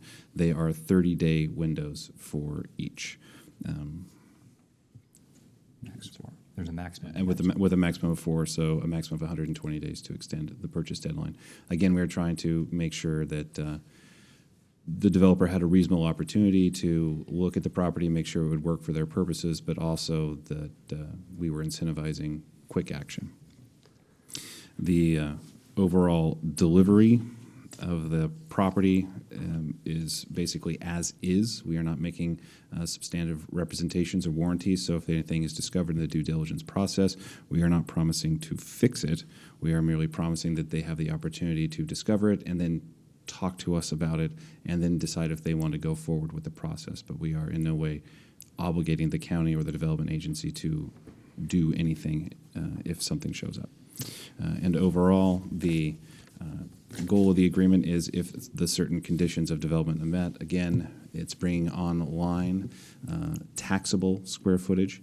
Then the evaluation will be done by staff that those conditions have been met, and then the $2.4 million would be returned to the original developer if the development occurs within the designated timelines. Okay, so I don't always understand the word immediately. You see, I go by days, clock, whatever. So after this is passed, is that money going to be deposited today? No. What's immediately mean? Well, what we're looking at is the gap between signing and closing. So with most, as I'm sure you are very familiar with, most real estate transactions, the board authorizing us to enter into this transaction means that we will have a signature from both parties and a commitment to go forward with it, but there are certain outs, as there are with typical real estate properties. They will deposit earnest money into escrow, and then they will have their diligence period. And then once that expires, there's a mandatory proceeding towards closing. The typical window here is 90 days, but again, there is that 4 extension opportunities for 30 days each that they can exercise, so the closing date is not certain. We will have a deed executed and awaiting in escrow that will not be released until the full $2.4 million is deposited in escrow, at which point the deed is released and recorded, but the money stays in escrow. Any fees related to escrow are paid by the developer. Any interest earned on the $2.4 million is going to be credited to the development agency, not the developer, even if the $2.4 million is returned. So again, re-clarifying the transfer of the deed, I mean, what you said was the deed was going to be given over right away. I find it unusual if due diligence didn't occur and any remonstrances by the purchaser would be realized before the deed is transferred, so. And I'm sorry, I meant we were not going to be involved during the development process while the pendency of the $2.4 million was being resolved. The transfer will take place at a closing date, which will be between 90 and 210 days from now. And by the time it closes, all opportunities discovered during the due diligence period expire, and it is truly as is, whereas at that time. Is that correct? Absolutely. Commissioner Savas. So just to make it simpler, is it fair to say that the deed will not be transferred until the $2.4 million shows up in escrow? Yes. Thank you. I think I'm a lawyer. I don't prefer simple. Yeah, I actually think it's, if the $2.4 million shows up, it still isn't closing. That happens at a later time, correct? They will have to deposit the $2.4 million in order to close. In order to close, there will be usually there's a day or two window where the money is in escrow before all the documents are. We're talking about immediately. There really isn't any immediacy in this thing. The fact of the matter is there's the due diligence, the opportunity for 120 days of extension until closing occurs. At such time closing, sure, the $2.4 million is there, and the deed is transferred at that time. It isn't immediately done. That's true. Although I will note that we structured the agreement to be as expeditious as possible within the reasonable bounds of the conduct of a real estate transaction, because if there is no return of the money, we are in essence selling the property for its appraised value. And getting that deal done is to our benefit. Because at least my understanding that the board has directed that they're not in favor of being the continued owner of an apartment complex in the development agency portfolio. So we're happy to sell the property. Our greater focus is on the conditions that would be the release of that purchase price. So it's assumed then that the actual control of the Stevens Orchard Apartments and the access to same and dealing with the renters, et cetera, does not occur until the deed is transferred. Is that correct? Absolutely correct, sir. Because it sounded like we're going to hand it over and it's theirs right away, but there is a process you've described. And again, extension out to 120 days before the actual control is given to them and we have the appropriate cash in the escrow account, correct? Correct. And with payment for that extension, above and beyond the escrow dollars, additional fee. Right. All right, Commissioners, I think we might be ready for a motion. I move we approve the disposition and development agreement with Veritas Investment Company and New Hope Community Church. I'll second that. All right, motion made by Commissioner Bernard, seconded by Commissioner Savas. Further discussion. Commissioner Bernard. I think the important thing, if you think about past agreements that the county has made, I think this is a big step above what had perhaps occurred in the past, in that there are conditions. There are properties that we currently deal with where I think the contracts and agreements were not very specific. And I think that the thing I like best about this is that it is very specific. It identifies the conditions of the exchange, and it demands certain things before that occurs. So I think, again, this puts the flame under the feet of those folks who are doing this investment to move in a manner that does not keep us in this process until we all age out. So I really am excited again that this is moving forward and that we have conditions in this agreement of exchange that hold the developer responsible, and even responsible once they take control of the properties. So I'm just really excited to have this behind us and to get that out of your coffers here in the future. And I also want to congratulate you, by the way, for your promotion. I think it was due, and I think maybe we'll let you talk through your whole My whole issue presentation now? your whole presentation now in the future. So congratulations, Dan. I appreciate that. Thank you very much. Commissioner Savas. I just want to cover a point that the chair made earlier. A question really is that hasn't been proven to him that should without this agreement that this development may not occur. That's a fair argument. But often when you find out that it cannot occur is when they leave, and we saw that with Cabela's. Great example of a development that a lot of people, the community, economic community, businesses, were looking forward to seeing. And when we found out that it wasn't going to happen, it was too late. And sure, we could wait till it's too late, and we could watch this one go too. But it's not necessarily about, with that example, you had a real business. And here we have real businesses. These are just not an opportunity for one business, but multiple businesses here that are not being represented by this agreement. The developer, in this case, is going to develop the property, and it's going to house businesses. And if we don't move forward with this, those businesses will not have a landing spot to build their opportunity, and they will go elsewhere. Of course, that won't make the headlines because one by one, we don't know how many of those businesses are part of this agreement. And we'll be locating here in the end. But at the end of the day, tomorrow, next week, or the week after, we haven't given away any money. This project will be built, or else we'll still have the money, and we'll still have this full transportation SDCs. There'll be no loss. So the fact that they have to prove and build all of this, I have the comfort. There is no gamble here. There's over $150 million of assessed value that will have to be built.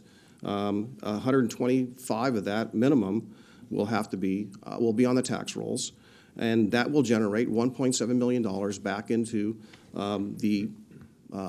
the county as a whole, again, including taxing districts, which will benefit. So we will recover all of these dollars and then some, and that's the long-term gain of this.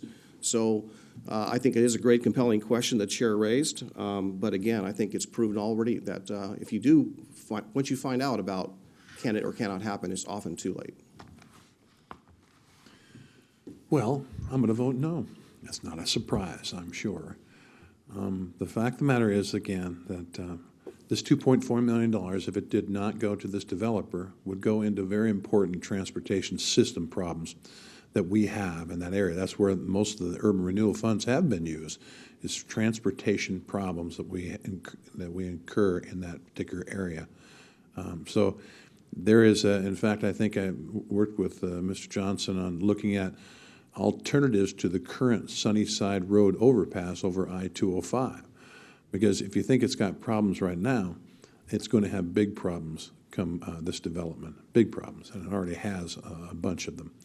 And I think I think it was called the Black Diamond. I'm not really sure what that thing was. Double diamond. Double diamond. We'll call it double black diamond. That would cost approximately $2.5 million to construct, and that needs that now.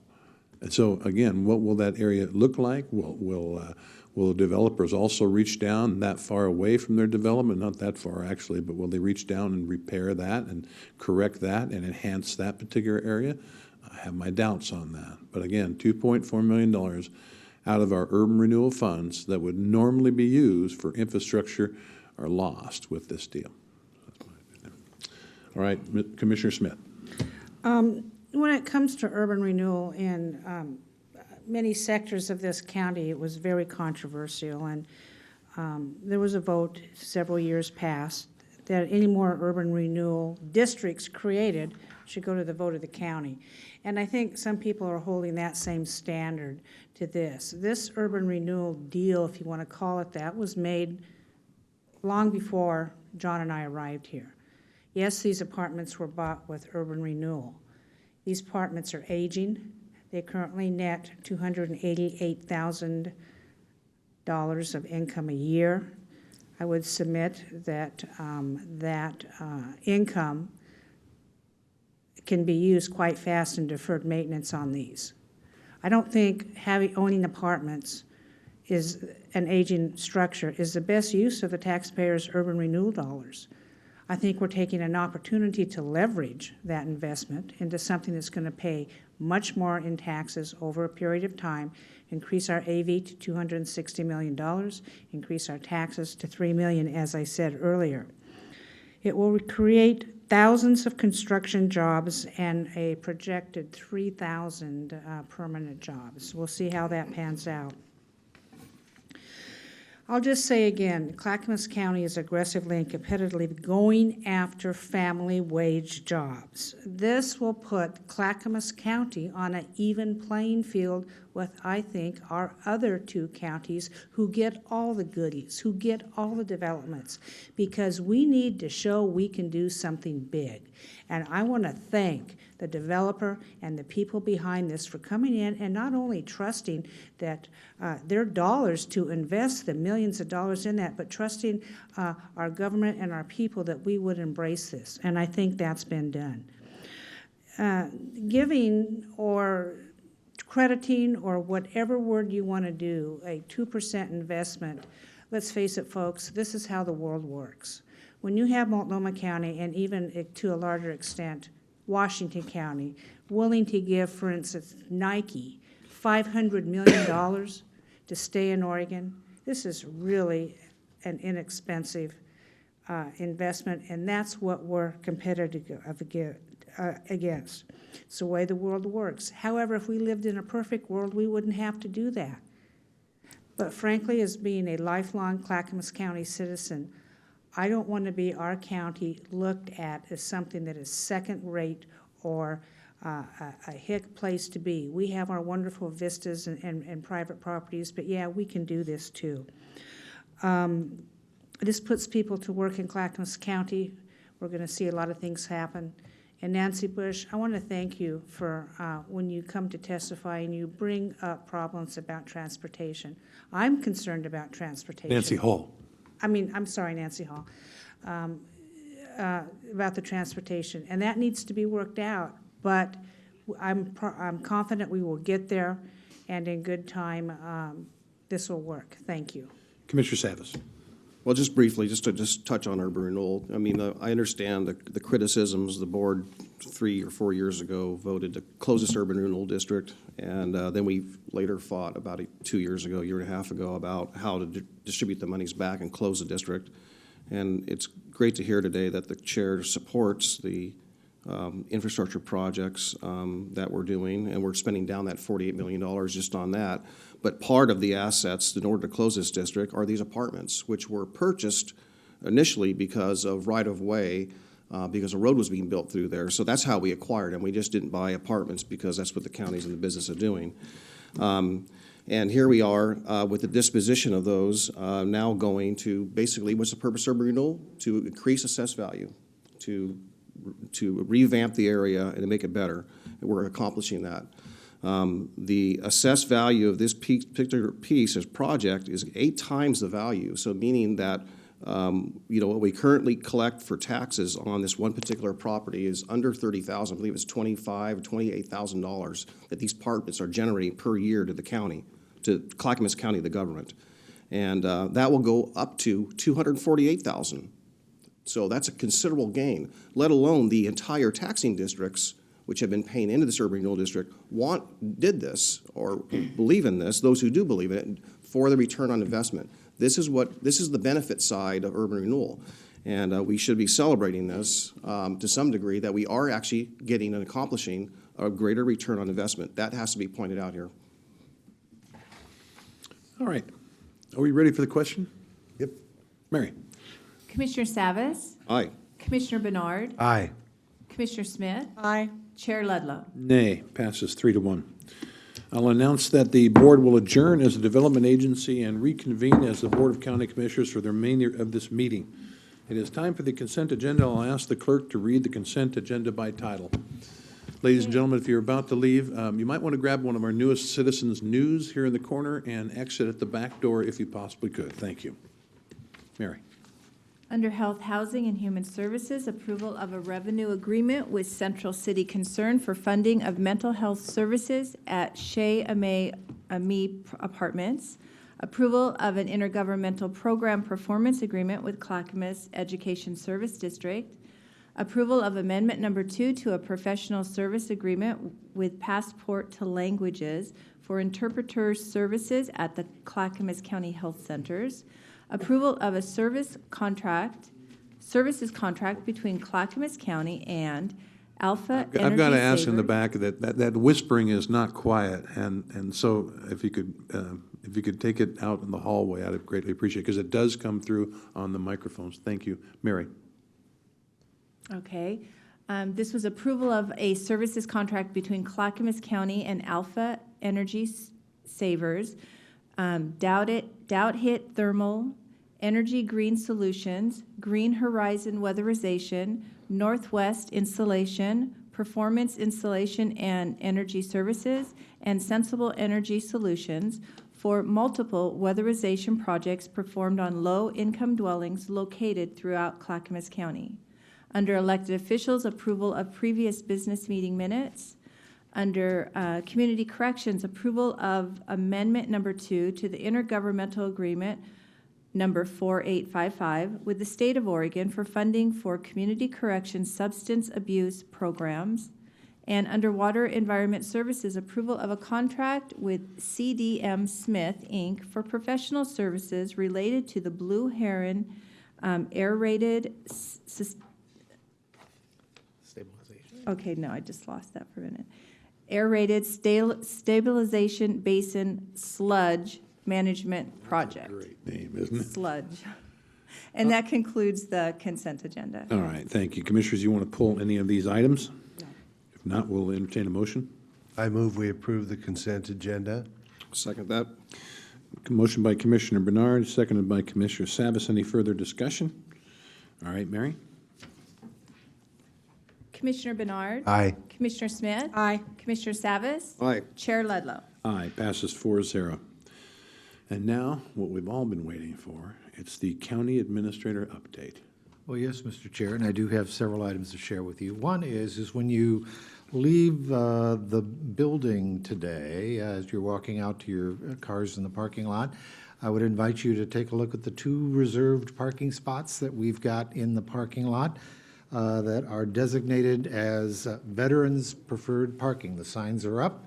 And the signs say, Clackamas County thanks you for your service. It includes an insignia of the American flag, as well as those of the various services of the United States military on them. So we're happy to have those 2 signs up as a way of welcoming veterans to the county facilities here at Red Soils campus. And I want to thank our facilities staff for getting those signs designed and installed.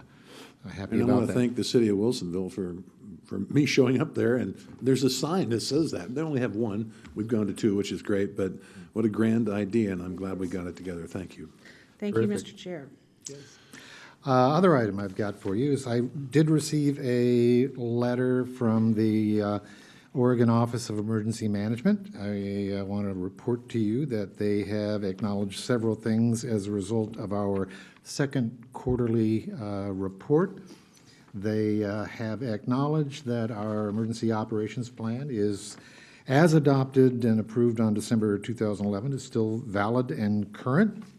And they have acknowledged that we have completed required training. Our staff have completed required training, and that we have conducted required outreach activities for the community.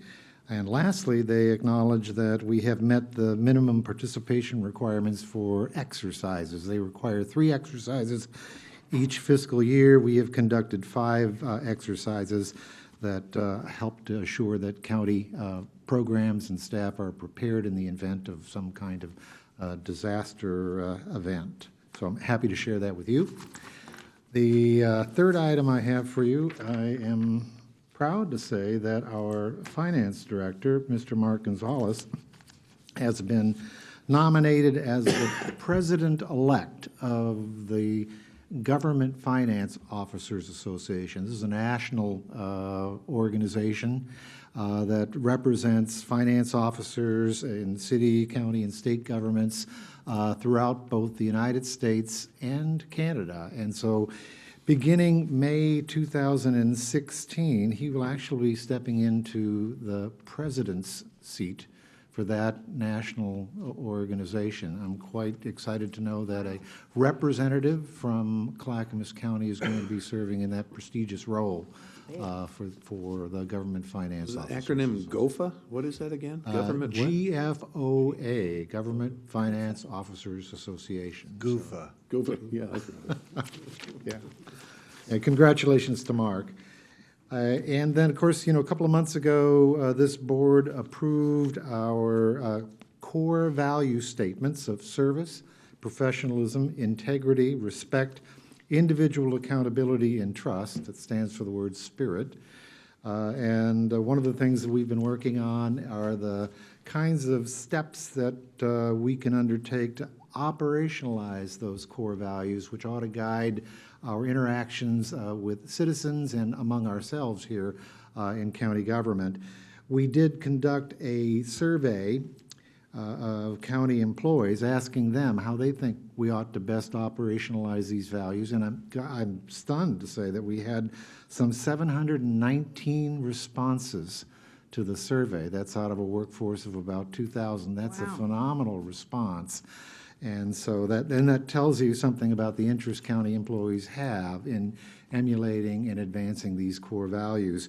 Out of that survey as well, we have received 24 volunteers who will participate in focus groups to help us define the kind of steps that we would undertake in a daily business operational kind of way to make those core values come to life. So happy to report that. And I've got one other last item to share with you. This is not so much focused on Clackamas County, but I do know that citizens in Clackamas County may have an interest in this. The Oregon Liquor Control Commission has been conducting listening tours throughout the state to hear from the public about recreational marijuana and the kind of regulatory rules that they ought to be considering putting into place to carry out the implications of the public vote that took place last November. And just for the public's benefit, if anyone may be interested, on March 11th, the public is invited to attend a listening session in Newport, Oregon from 7 to 9 p.m., and that'll be at the Hallmark Resort in Newport, Oregon. And then on Thursday, March the 12th, from 7 to 9 p.m. in Portland, Oregon, at the Left Bank Annex as well. I want to make sure if citizens have an interest in participating, they can do so. Brownies and coffee will be served. Brownies. Well, it might be noted that I signed up for an OLCC newsletter that they send out, and this last week they said that medical and recreational will not combine. That was their decision on that. Now, the legislature is still yet to act on that, so we don't know. But that was an interesting edict by them. All right, it's time for Commissioners' communication, and we'll start with Mr. Down Under, Commissioner Bernard. Yeah, so I don't have a lot of business to discuss with the county, but, there's one thing about New Zealand and Australia. In Australia, everything kills you. And so there were a couple times in the backyard when I was alone or something would come out and I'd be running in the house. And then we had an opportunity to go golfing, and there's, the spiders in Australia. Every one of them kills you, I swear. So I walked through a spider web when I was golfing. I was freaking out, running around. Everybody's looking at me. But, it was a great trip. My friends from Sydney, who I've known since late 90s, I met on another trip, were great hosts. I recently bought a little ranch, and I'm raising cattle, and there are more cattle in New Zealand than you can ever imagine. I, of course, looked at every breed and looked at every fence that was out there. But it was a great trip. I needed the vacation. The only regret I have is that I was not here for Cindy Becker's retirement. I mean, not retirement, leaving, I hear she had some things to say. It was quite fun. Yeah, she roasted everybody. I'm sure it was a lot of fun, and I did give her a hug before I left. I just want to make a comment about Mr. Madcore and the work he does. In past, I mentioned contracts. There were a lot of times where, you know, it seemed to me that the contracts lacked strength or requirements or demands when they occurred, and it doesn't happen like that anymore. I thought that these agreements that we discussed today were good and solid, and put the responsibility on somebody other than the county, which it seems to me that in the past a lot of contracts demanded county responsibility rather than who it was conveyed to. So I really thought that we've made great strides in that area. So I appreciate the hard work and the consideration, and of course this board has a lot to say about that too. Matter of fact, on the conveyance of the apartments, we really did have some big demands and requirements that had to occur before it happened. And it's not like the money's going in the bank and it's yours. It's when we're giving it back to you as soon as you give it. No, there's a lot.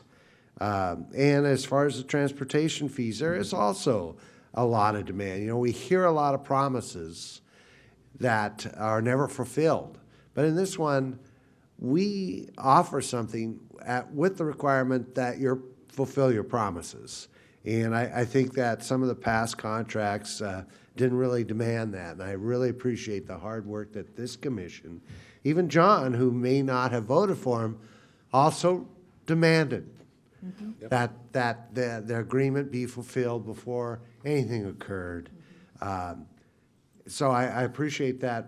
I think we've a new era in county agreements, and I look forward to more in the future that will demand, put the responsibility not on the taxpayers who we represent, but on themselves. And unless they fulfill that, the taxpayers don't give anything until they fulfill that agreement. The other thing I think is finally that if this, and I agree with John, this project could absolutely occur without a gift of the taxpayers. I don't think it would, but it could. Many projects like this have been suggested and walk away when they do the math. I think this one would be difficult to figure out the math to make it successful. And the only other thing of it with Paul and Tootie today, a whiteboard might have been helpful to figure out where you're getting these figures and tracking all this money. While I'm not suggesting you figures weren't correct, it's a very complicated subject, which we had lots of conversations on. But all I could think of is, boy, a whiteboard would have been handy. So it's great to be back. I'm excited to get back to work, and thank you. Thank you. Commissioner Smith. Thank you, Mr. Chair. Yeah, I want to thank the board for their active participation in this. It really was a group endeavor. Our figures came from our development agency and those offered up by the developer, just so you know. Last week, I was in Washington, D.C. It was very cold and it was very snowy. I attended the National Conference for Counties, NACO. And it was a conference where you could go to classes and you could hear speakers, and I really learned a lot.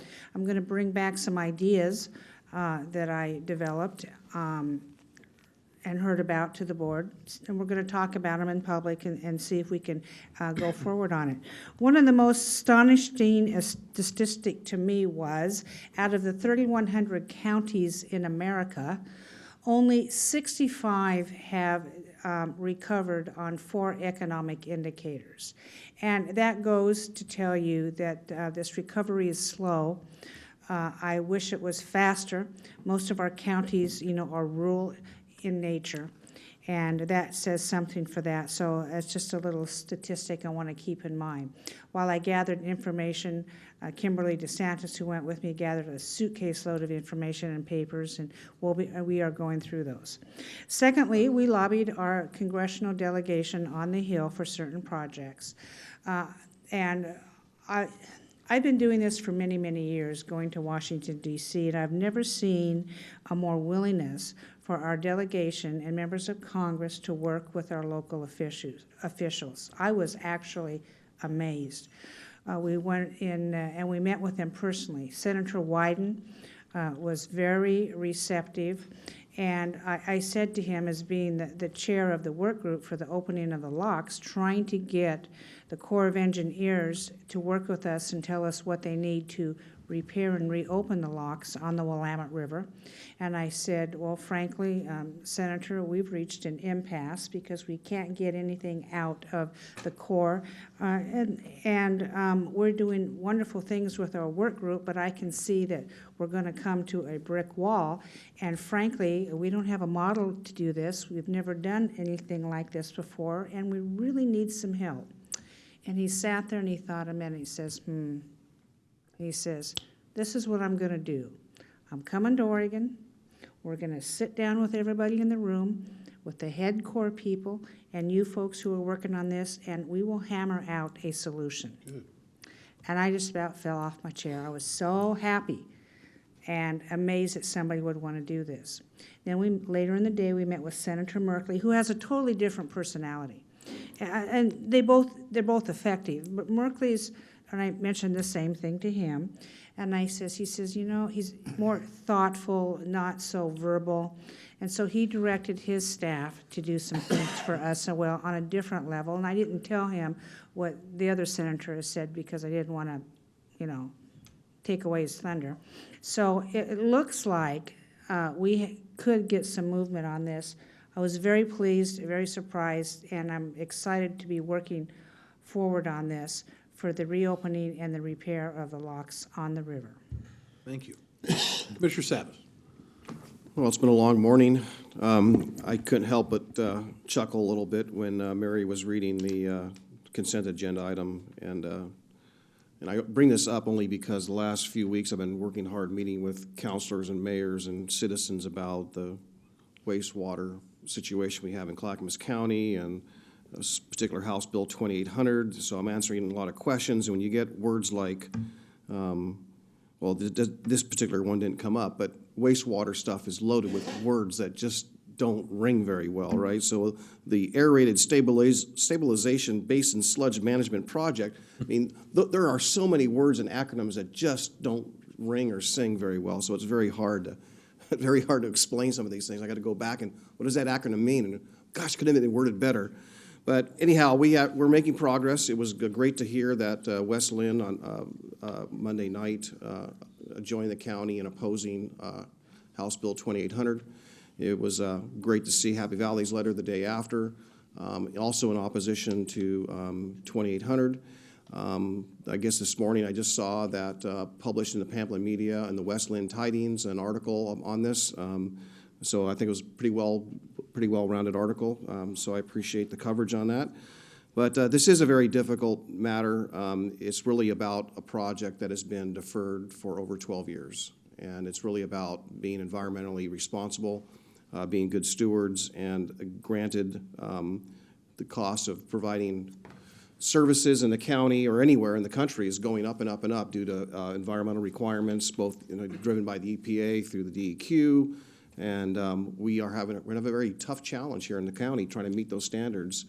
And while we're forced to cope with the growth that's been brought upon us. So that's what I've been working on, and I'll be meeting with the Chamber of Commerce this afternoon and with the City of Gladstone on Tuesday evening. I believe if that's the case, I will miss the roundtable. Not the roundtable, but the State of the County address on Tuesday night. You're excused for that. And that's important. and if I happen to make it back, or I happen to do both, I'll do my best. But I really begrudgingly going to miss the State of the County address. But I'll be here in spirit, if at the very minimum. So again, due to the extent of time available here and how long the meetings ran, I'll just keep it short and keep it to that. Well, thank you. Unfortunately, I can't keep it short. I have the good of the order stuff. This is not my personal thing, but a lot for the benefit of the county. By the way, I just got an email from that next week, the Water Environmental Services and Clackamas County Service District Number 1 will be recognized for improvements made at the Kellogg Creek Water Pollution Control Plant in Milwaukee. And this is the Energy Trust has announced the Energy Trust of Oregon commends the foresight of Clackamas County Water Environmental Services to proactively make improvements to the aeration process at Kellogg Creek Water Pollution Control Plant.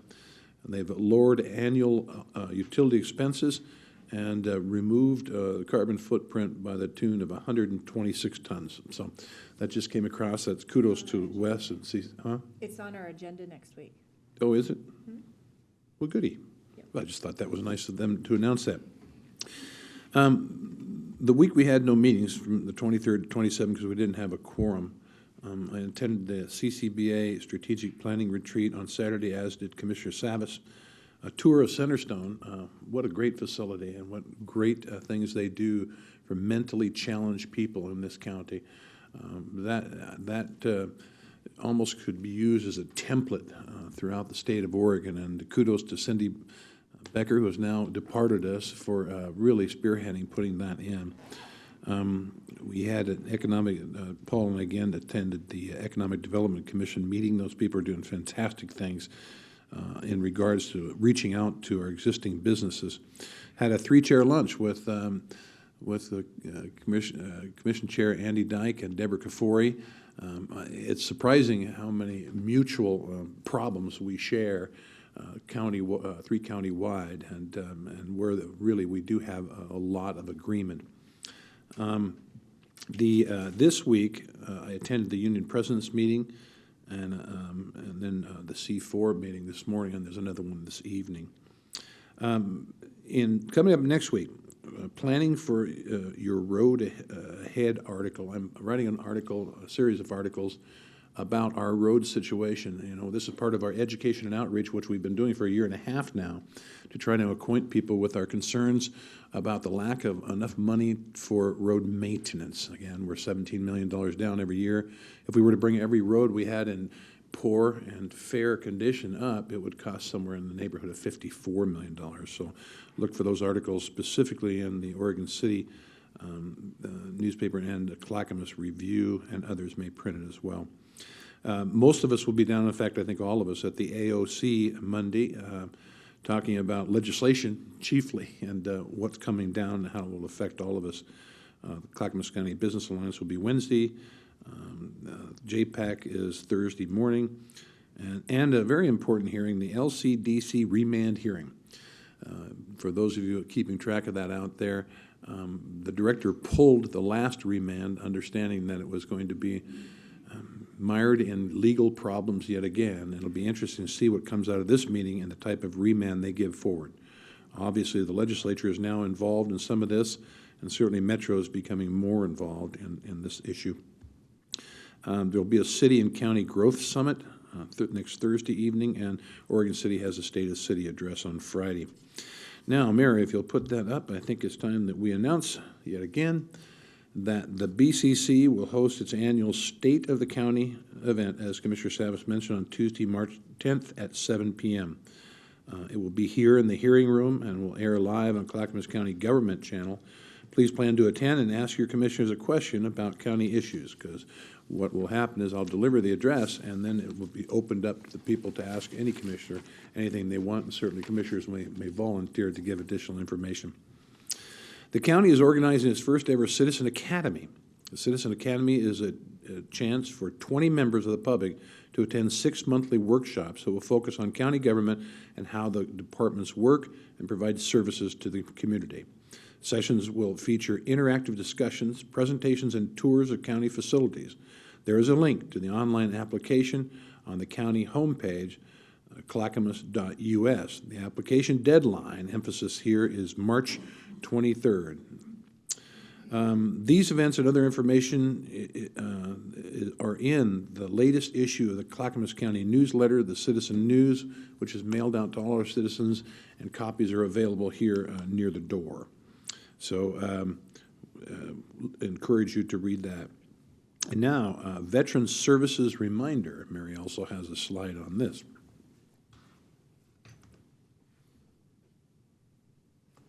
So it is. Clackamas County Veterans Service, you served your country, you can help, we can help you get the benefits you have earned, including 2 brand new parking spaces out there, I might add. Find out about free services for veterans, and I emphasize this is what veterans have earned, not something that's given out to them. They have earned these benefits, and so many of them just don't know what they are. So you can call this number, 503-650-5631, to again, to take in and appreciate the benefits which you have earned. The decisions that we made, that we had a short amount of commissioners in this last week, so the administrator brought forward the BCC sent a letter to Congress about the Port of Portland and the slowdown that the longshoremen did at the port. And I remember vividly a picture on the news showing 10, 12 container ships just sitting out from the mouth of the Columbia waiting to be offloaded.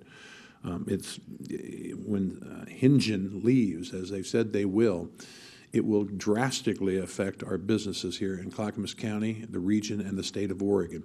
And that's coming in March, this month. They're going to be out of here. And, you know, Commissioner Smith has described produce rotting on the dock, millions of dollars lost, and it will definitely affect the gross domestic product of this county.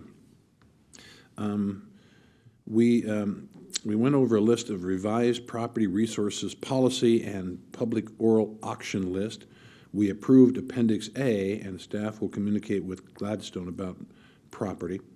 I requested that a transfer property requested by Metro to be brought back in a couple of weeks when all 5 commissioners are attending. And finally, I'd like to recognize what I call the unsung heroes of Clackamas County, those people who volunteer. Now, it's one thing to give money, and we certainly appreciate those. We give it to 501c3s or other benevolent organizations to make things happen in this county. But this gentleman has started what he called Food Waves. It's Matt Brown, co-founder, executive director, master educator, and organic farmer. Matt is helping communities in Clackamas County by creating sustainable organic farming systems and instructing families on how to prepare fresh food from the garden. Some of the communities that Matt has helped are the Housing Authority in Oregon City, Head Start in Gladstone, and Colton Helping Hands Food Pantry. Food Waves is a 2015 HEAL grantee and will set up a demonstration garden in Estacada in the summer of 2015. So kudos to Matt Brown, co-founder of Food Waves. What a great idea. You know, when I grew up, and I believe many of the commissioners, when my grandparents had a farm, and you know, everything was gleaned. And if you had a particular product and you had too much of it, you'd can in those wonderful canning porches that used to be around. They were hot on a hot day usually. But what a great idea, because what they'd do is they'd swap their turnips or beets for other people's product, and everybody would be fed. But unfortunately, in our modern society, people don't can much anymore. I still can pickles and have a good time doing that. But otherwise, they just don't know the basics of growing and preserving food. And so kudos again to Matt Brown. Other than that, in the respect of time, I appreciate commissioners keeping it short, so I'll end it. And ladies and gentlemen, there being no further business before the county commission this day, except for to go out and be nice to people, this meeting is adjourned.